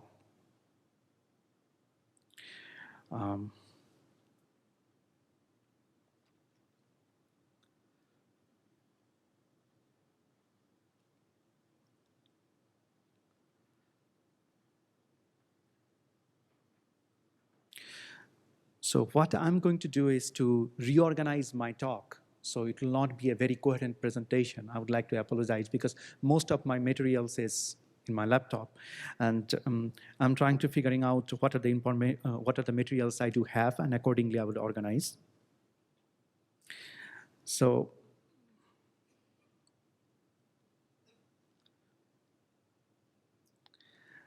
can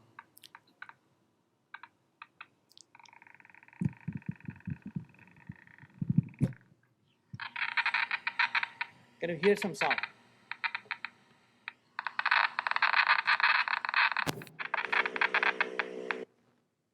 So this is the sound, the noise that you saw is actually neuron is firing continuously. So each tick refers to a particular firing of a neuron.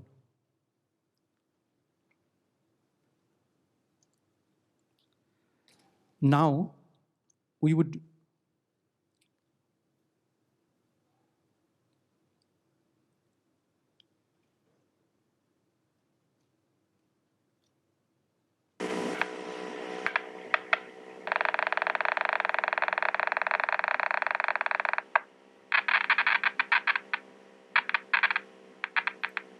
So we have developed a technology by which we can look inside neuron and in the materials and observe its vibrations.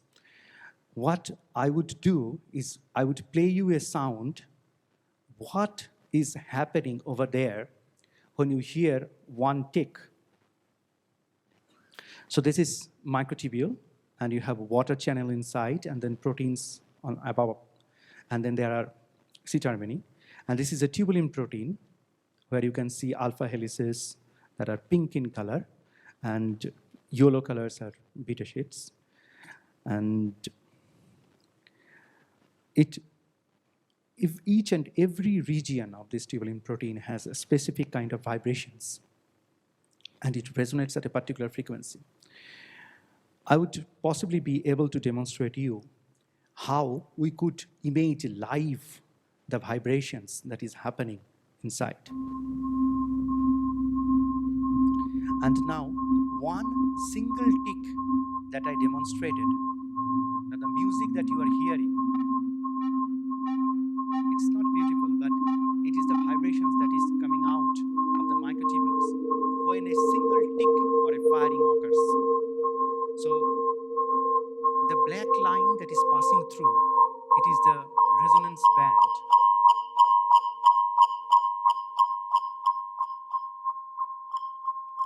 And there are triplet bands. There are 9 different bands. Frequency bands are there. And those frequency bands, there are several hundreds of events are taking place. So until recently, you could not listen to what is happening inside a single firing. Now you can listen to this.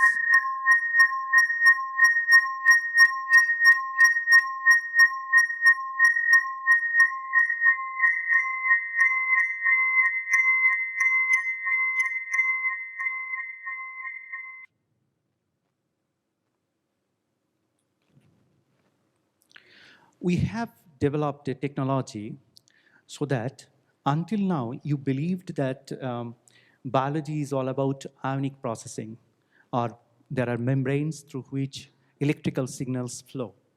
But we could see simultaneously what is happening inside. So this is a video.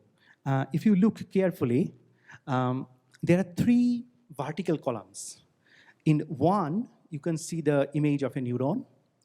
That is optical image.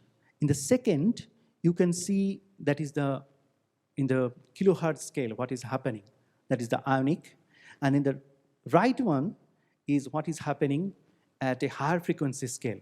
So this was the first time we could simultaneously image what is happening at a slower clock and what is happening at a faster clock. And if you look closely, I will play the video once again, you will see that when a whole region is blue and white in the kilohertz, the middle one, that means neuron is firing. Just before that, the electromagnetic signal on the right-hand side is sending particular kind of signal through the neuron channel. So that means the clocking of the neuron that until now we believed to be the fundamental information processing event in the neuron, there is something else is happening at a faster scale inside the neuron. So there is a clock inside a clock.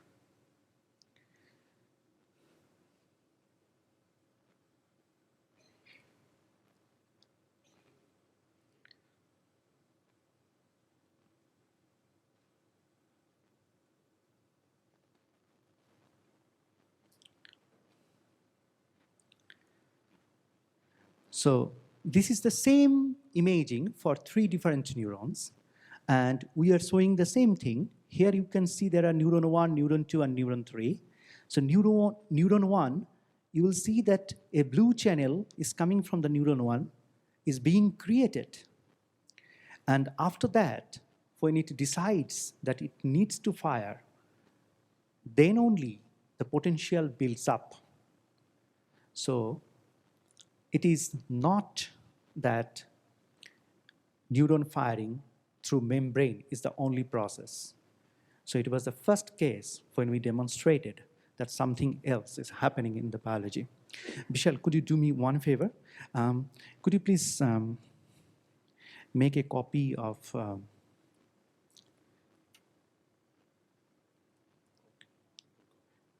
yes.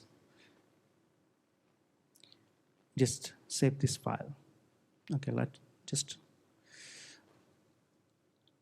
anyway.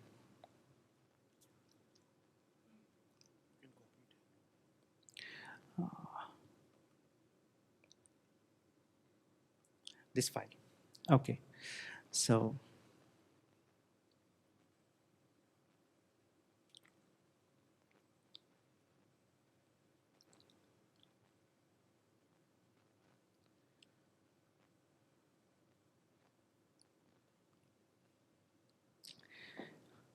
we went on checking. So if there is a clock inside a clock, how far can we go in? And you can see, I'm sorry for the disturbance. I mean, we should have fixed this earlier.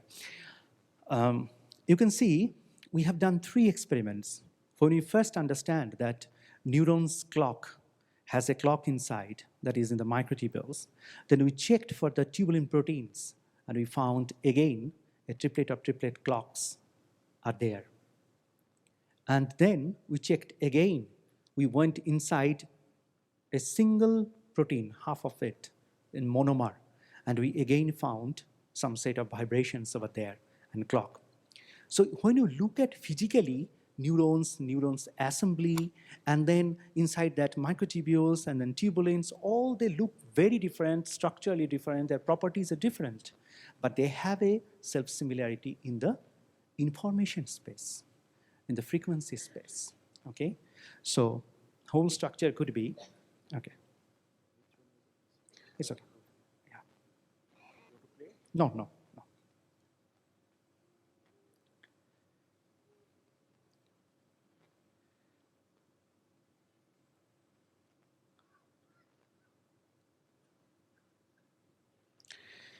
So not only that, we went on studying several hundreds of proteins to find out this clocking behavior is universal in the biological system, because then we have to rethink what is information. So there are actin, ankyrin G, and several hundreds of proteins that we have studied for this particular purpose.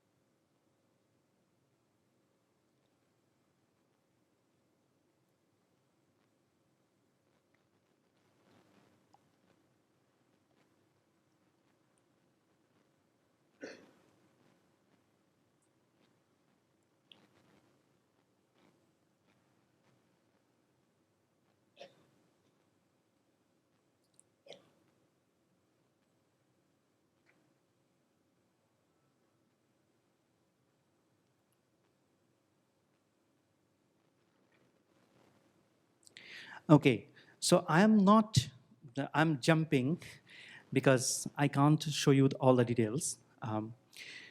So until now, we believed that information should be either bit or qubit. So that means 0 and 1 or 0 and 1 simultaneously.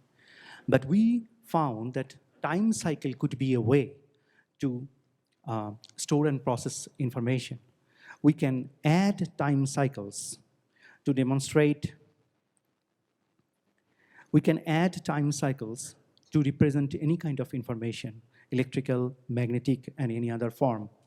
And not only that, when we talk about quantum information, then there are only two poles, 0 and 1, where you can see it classically. There is a ping. And in between, there is a change in phase, which you cannot see. So where there is quantum. So this is a very textbook case, what you can see. When you have a resonance frequency, then at the top, you have classical. At the bottom, you have classical. In between, you have the quantum, right? So this is not our work. This is a standard work that you often see.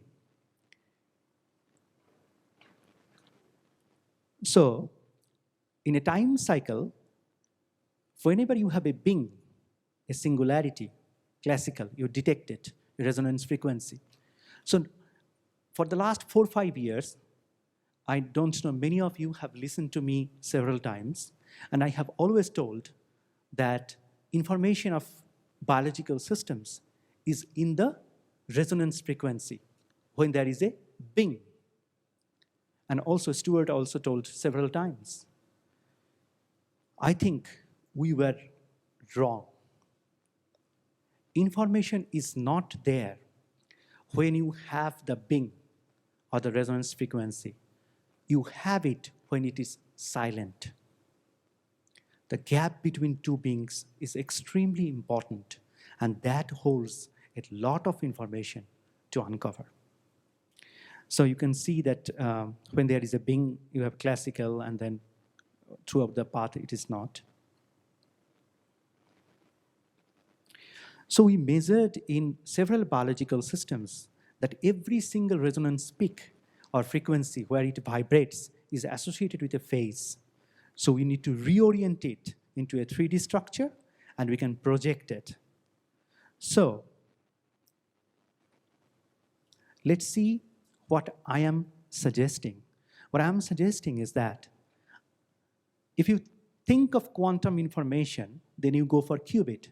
So in the top, you have 0 and 1. So in the top, when you touch it, you get the classical, you get the observation, and the bottom 1, you get the observation. And rest whole surfaces, you have phase space. But you can have n different kind of classical observations. I mean, if you have, say, 80 different kind of resonance peaks, what you do classically? So all the n bits are there. Then, if those resonance peaks, they talk to each other in a loop. For an example, we have observed that if you take a microtubule, it's just like a string, and if you keep it at a particular length, then it automatically vibrates like a music among particular frequencies. So a self-loop is there where the memory-like information is stored. So it is not you have to write it by force. You can do it just by modifying. So that the third figure, that is superposition of loops that we also detected. So we need to transform from qubit to n-bit to superposition of loops and then projected superposition of loop. So this is what I am saying is the fundamental information structure. So we checked it over 26,000 proteins. So I asked Vishal to copy it, so I will show you some glimpse. The exhaustive studies we have carried out, I think one of the largest in the world. So you will see it very soon.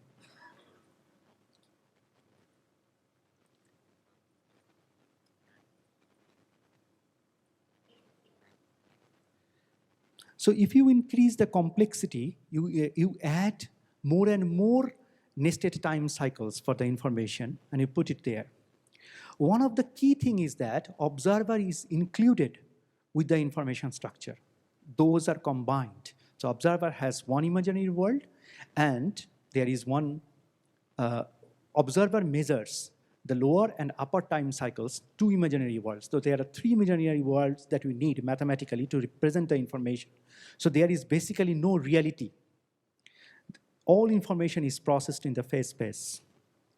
So if we try to look at it here, so if we want to measure the red circle, we see blue or the green one, not the original one. So there are 3 imaginary worlds that we need. So if you want to represent it with a tape or a simple machine, can we try to understand it? No, we can't. Why? Because every cell will have a Turing tape inside, and on and on and on and on. So it becomes an undefined system.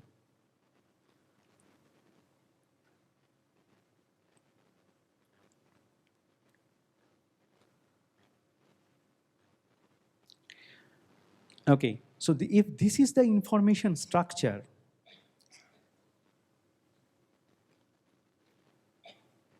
then what would be the information looking like? So if you think that a biological system stores information only by time cycle, then if the circle goes on increasing in diameter, you can encode frequency, higher and lower. If you change the relative diameter of the circles or time cycles, then you can encode frequency. If you change the distance between two singular points or classical Bing, then you can encode the phase. Now the most interesting part is that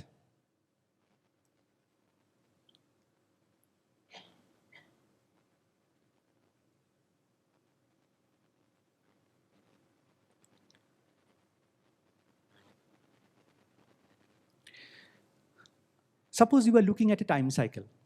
Your information, when you're measuring in nature, your information is in the singularity points, that is in the red circles.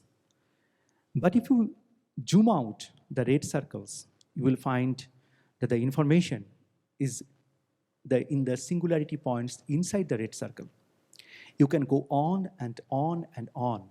This is the reason why the last 4 years we tried to understand how the microtubule is processing information, and we failed every time.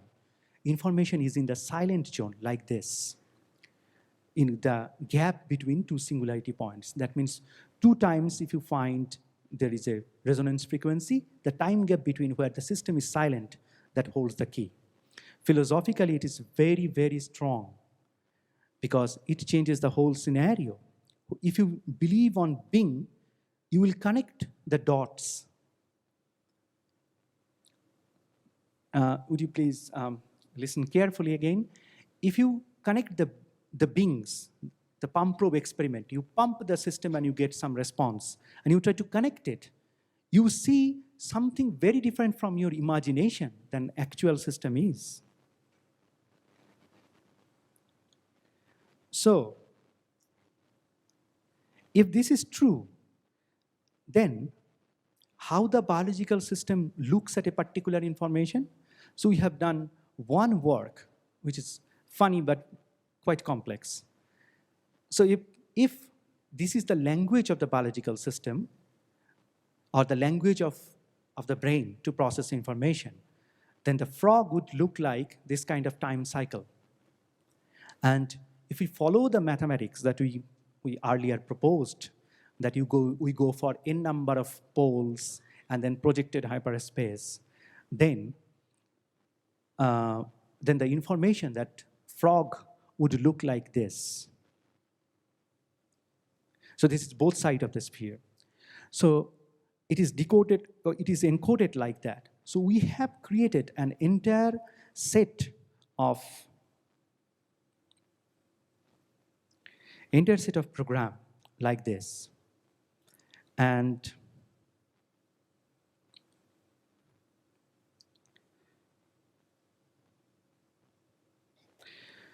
so if we think now, I'm sorry, my presentation is getting disconnected because of various reasons, but please bear with me.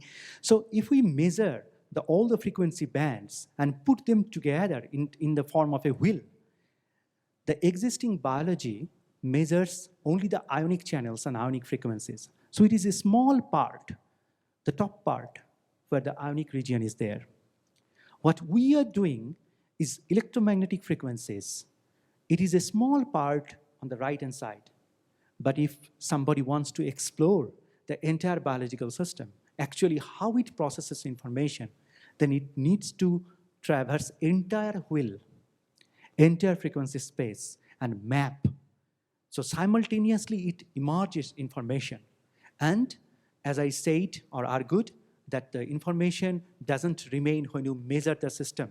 It remains in the phase space. So you need completely different kind of experimental understanding. So there are many different kind of rhythms in the biological bodies. Unfortunately, none of the systems are running. So I would like to come to the end part of my presentation. So if I try to understand from our research what the philosophical understanding that we get, first is everything is connected to everything. So there is a resonance chain or the frequency of triplet that is connected all over. All over means you try to understand or measure any single biological system inside the living organism, and you will find that it is impacted by the systems above and below. So no system is in isolation. You cannot measure its property. Encoding remarkably more into the same space. As I said, that in a single sphere, we can encode enormous amount of phase information to hold it. I'm not discussing the background philosophies because of the time. The pot and the matrix are the same. The information that shapes an information content is the information itself. So you have heard this. Those who are interested, you can go through the text, the Hindu or Sanatana Dharma text or different ancient scripture from which I have translated this and combined these 10 points. So basically, what we are saying is that the information, wherever you look for, you will find the same doublet of triplet or triplet of pentate kind of structures that is holding the information. It is not very different. At least 66% cases, you will find that triplet of triplet is coming up, and 8% cases, you will find pentate of triplet or pentate of doublet. Resonance bands are coming up. So there is a strict mathematical order by the emergence of number system or prime number theory that it comes. Identical information holds the same content yet different meaning. So you saw that I took a frog and projected it on the virtual sphere. So if you try to get a meaning of that, you can get into a very different kind of information. It's possible. Because of lack of time, I cannot show this, but it's possible. The same information is complete at one moment, fraction at the other. Suppose you are looking at a time cycle, and there is a singularity. The singularity holds another nested time cycles inside. And the point you are looking at is actually a single pixel in a larger time domain.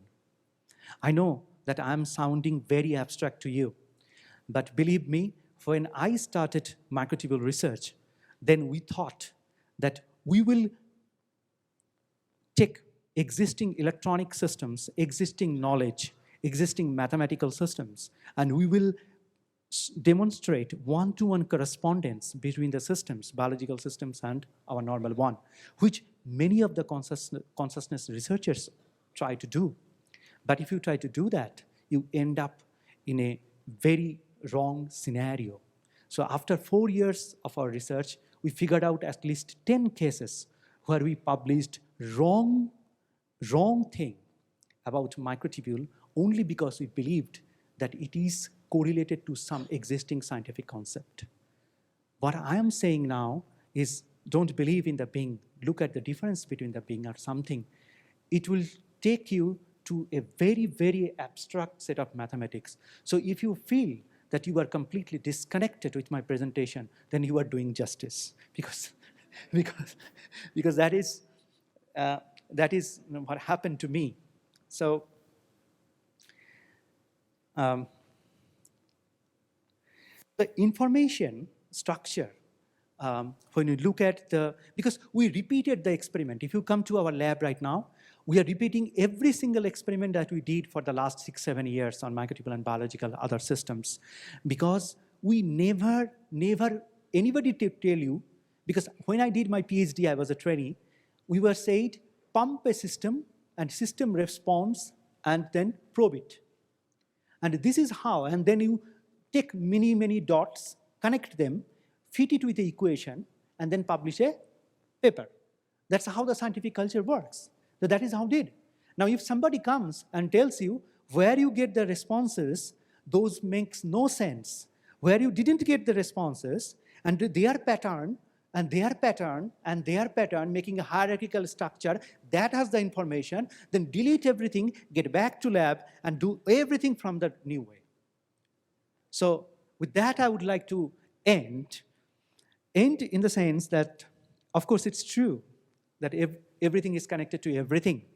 And we see more of Brahman even inside simple biological systems. The invincible rhythm, often I use the word because I do not want to use Brahman because many people get offended, you know. It creates problem. But if you see invincible rhythm, same meaning, it goes through. So we are seeing that the connection is much more. And then what was said in our ancient texts, there is nothing called reality. Everything is abstract, and we see it more. So just in quantum, what we had is just one imaginary space-time world, and we could explain it. Now we need 3. And that makes everything totally in the phase space. So thank you very much for listening, and I'm extremely sorry because of this happened. I take the responsibility fully on myself. I should have earlier came and checked whether my laptop is compatible with the system or not. And thank you very much, and hope to see you again sometimes.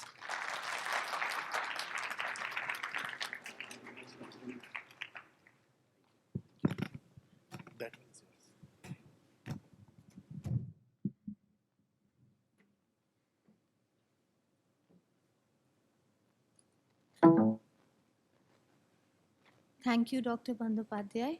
The next plenary talk is by Dr. Lobsang Rapke.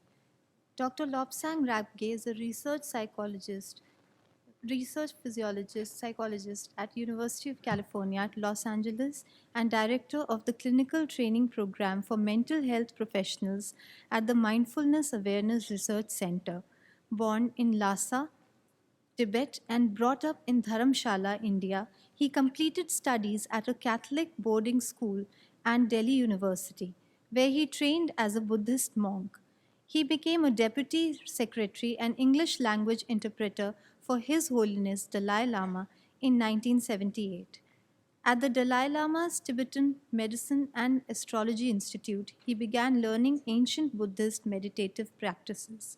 He earned a doctorate in clinical psychology and wrote 4 books, including Tibetan Medicine, a holistic approach to better health, before coming to California to study psychoanalysis. Rapke joined the Semel Institute for Neuroscience and Human Behavior in 1996 and kept his monastic vows until 2000. Dr. Lobsang Rapke, please.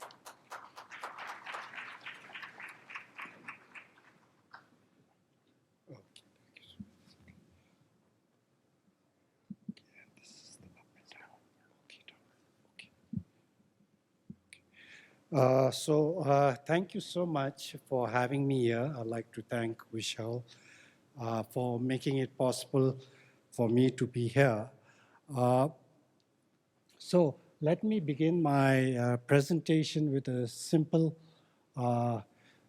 question, which is, can simply being purposefully present moment by moment in a non-judgmental and accepting way to whatever arises in a state of curiosity, reduce major psychiatric, psychosomatic, and health-related symptoms and conditions?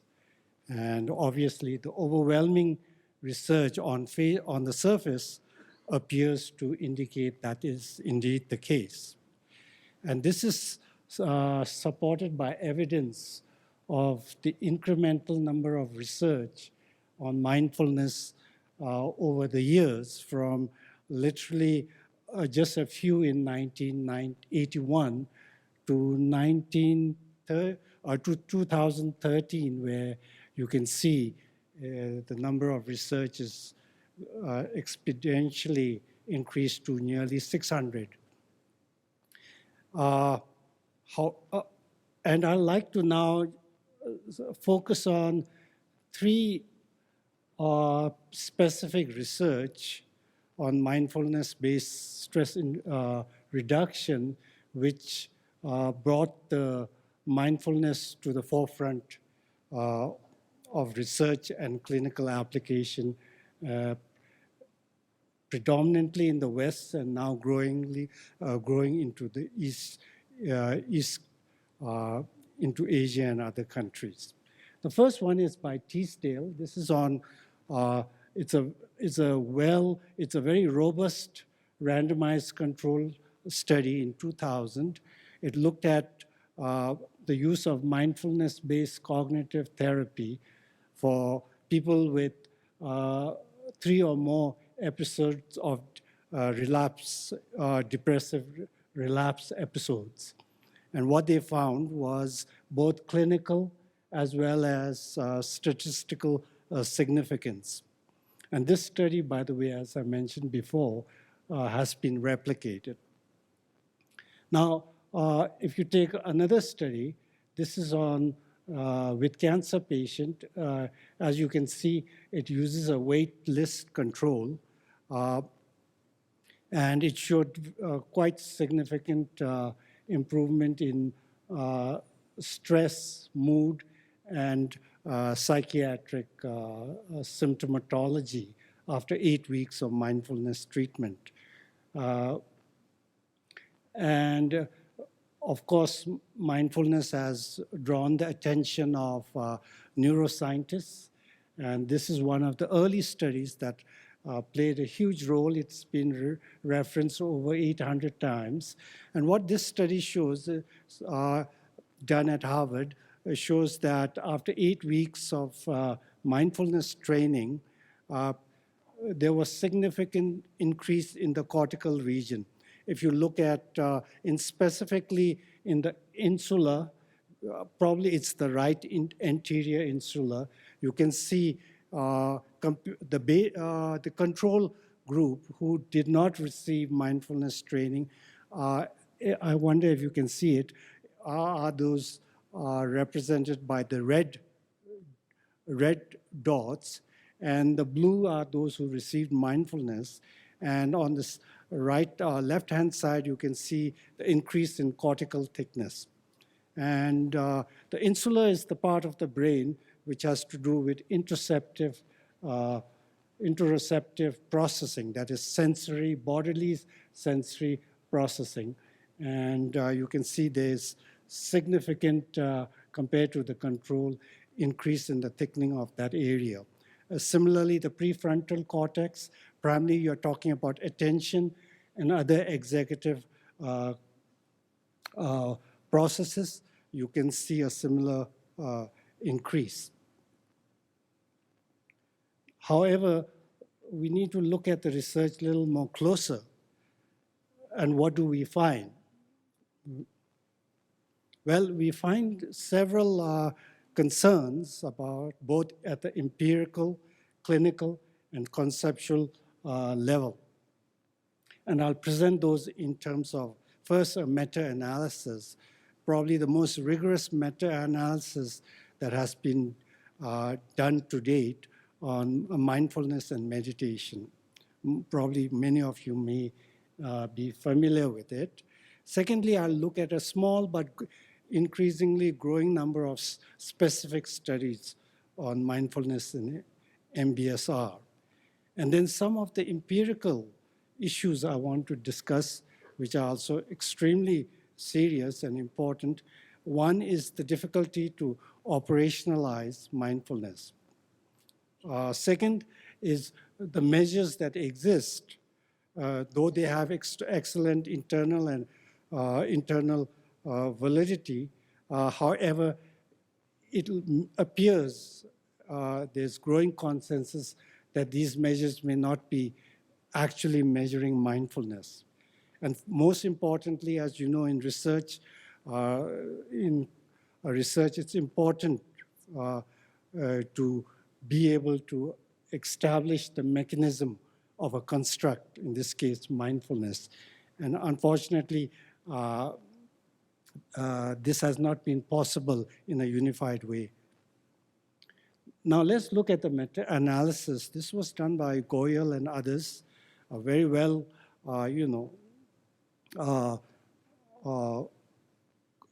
and rigorously conducted meta-analysis via the AHRQ. This is a part of the Human Resources, Department of the Human Resources that oversees standards of research. They looked at over 7,000 studies to date, and 47 also met the criteria, which is basically randomized controls.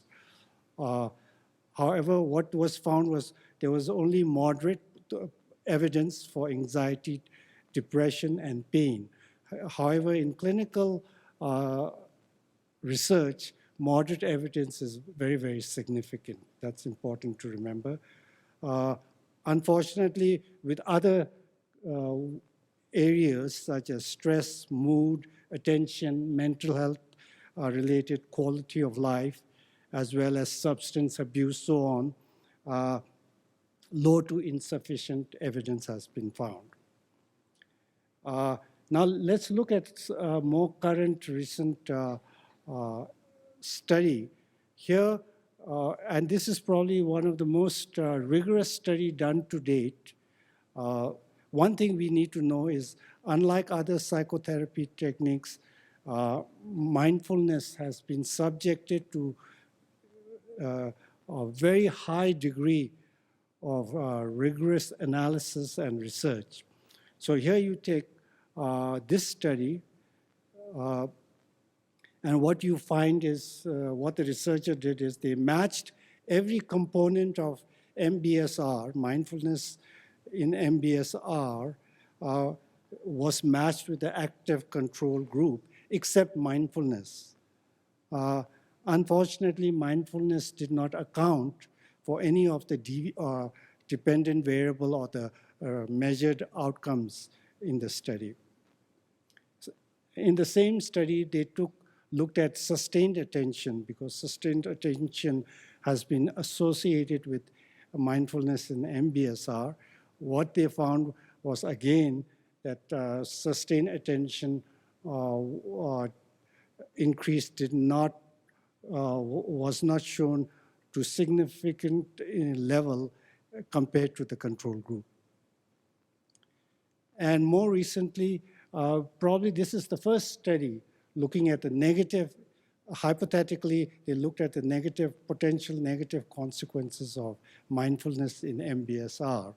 What they took is they took a component or a concept or component of MBSR, a very salient or key component, which is no judgment and thought, or what people commonly refer as being non-judgmental.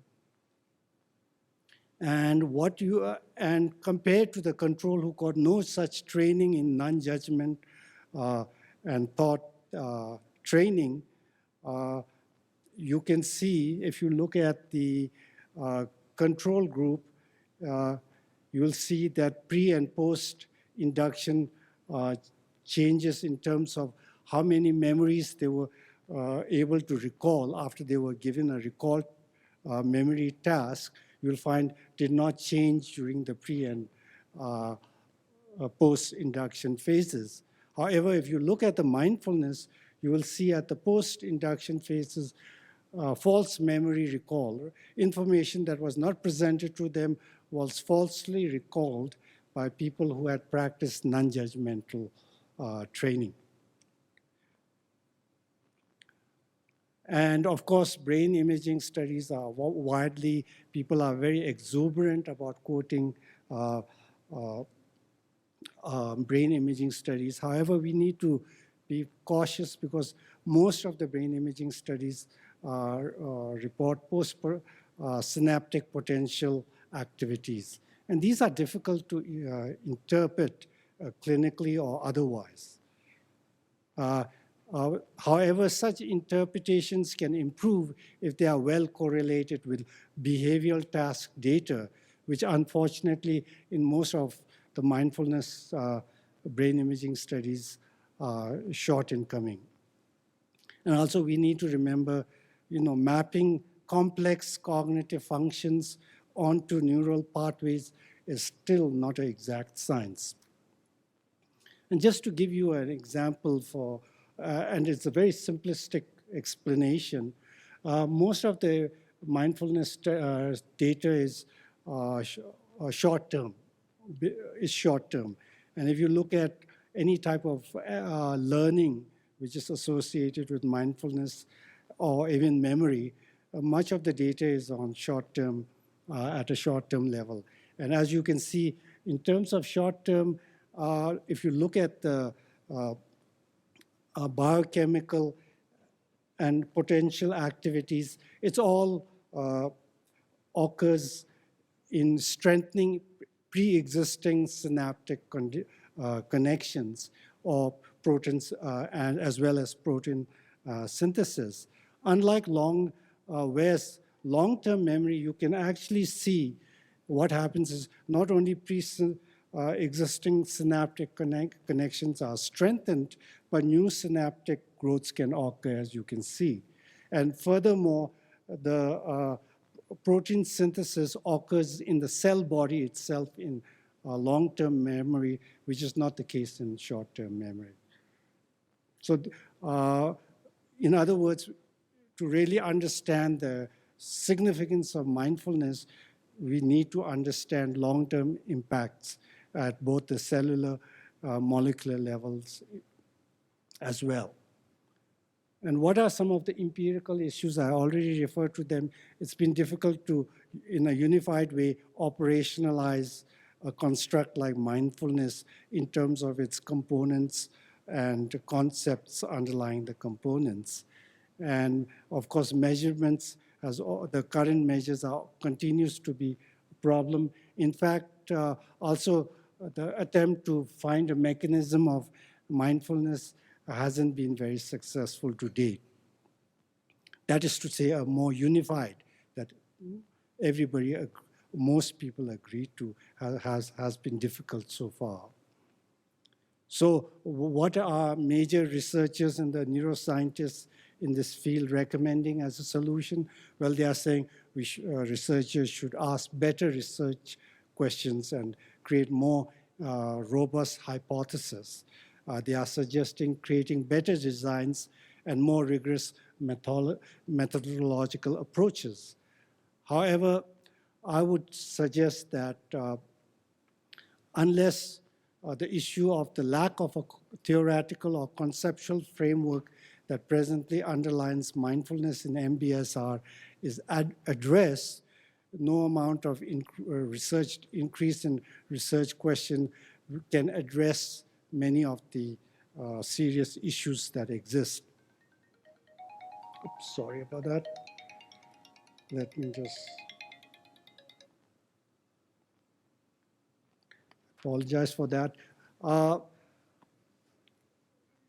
All good research, if you look at all good research, solid research, you will find that the hypotheses are based on a sound theoretical and conceptual formulation or framework. This is very critical. So I would suggest researchers, as you look at consciousness, keep this in mind. Mindfulness in MBSR, unfortunately, in order to adapt to Western mindsets,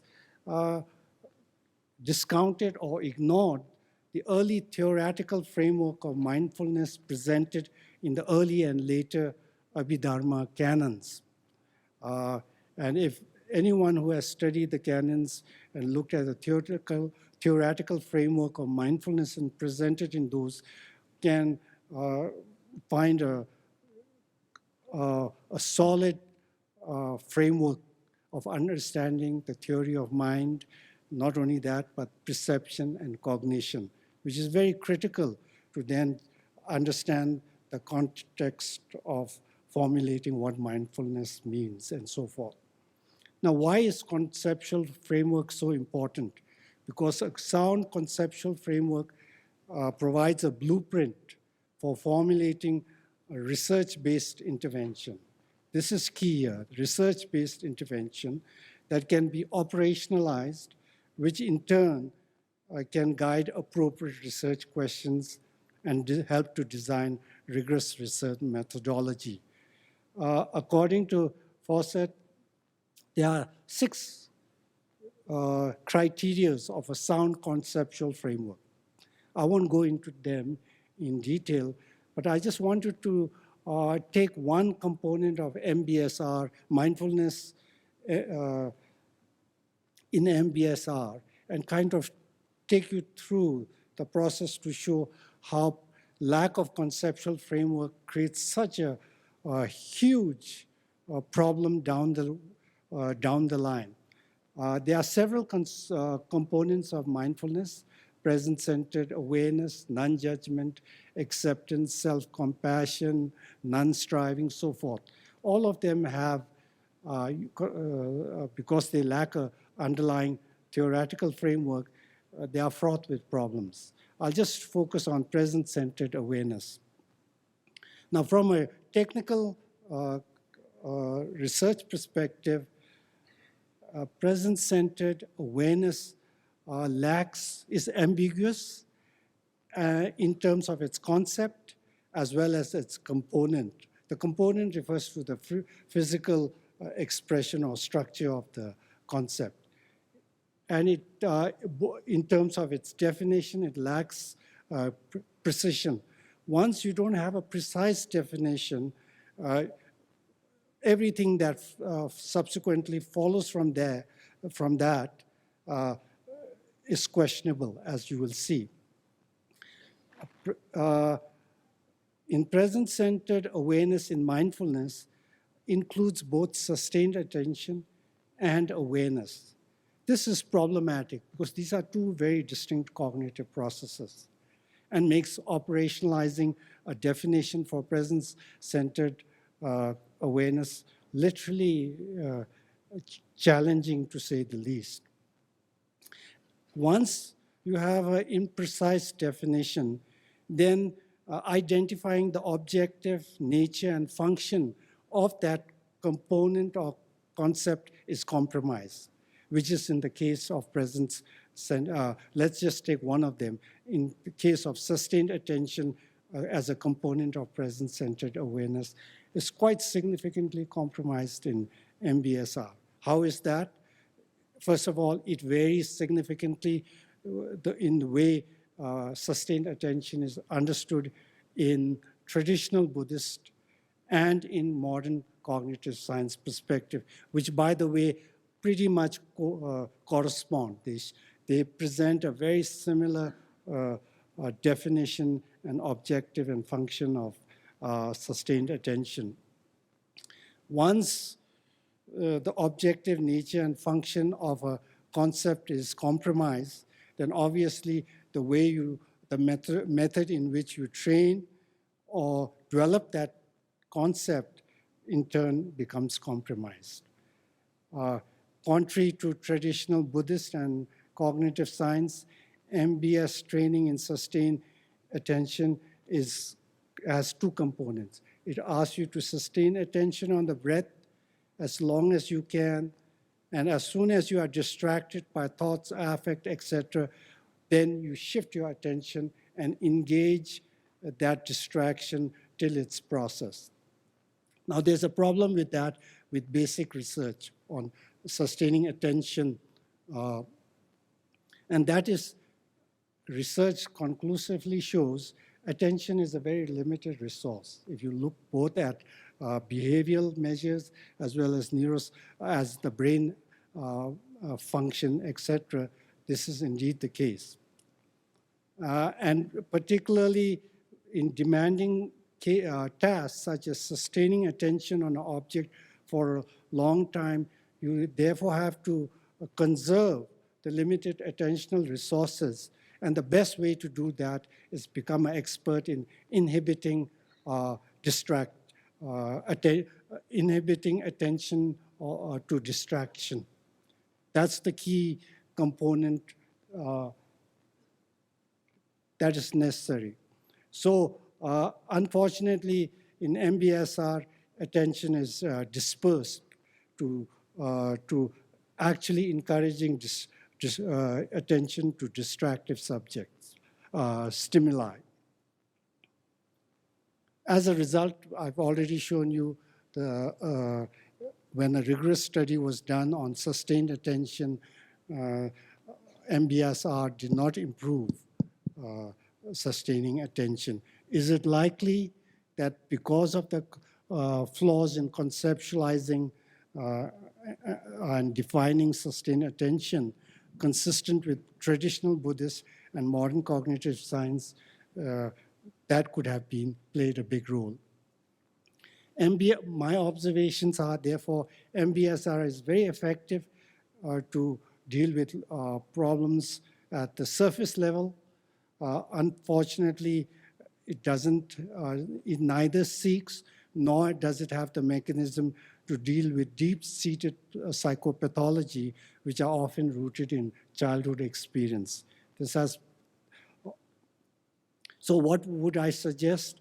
I would suggest going back to classical mindfulness and looking at sustained attention the way it is defined, to looking at mindfulness as a working memory component, looking at mindfulness as a discriminative task, and mindfulness as a metacognitive function. These four are very important components of classical mindfulness, vastly supported by current modern research, and they can help us better advance the field of mindfulness studies. Thank you so much. Thank you, sir. Now we have a half an hour break, and we'll resume at around 2 o'clock with Professor Hamroff's talk.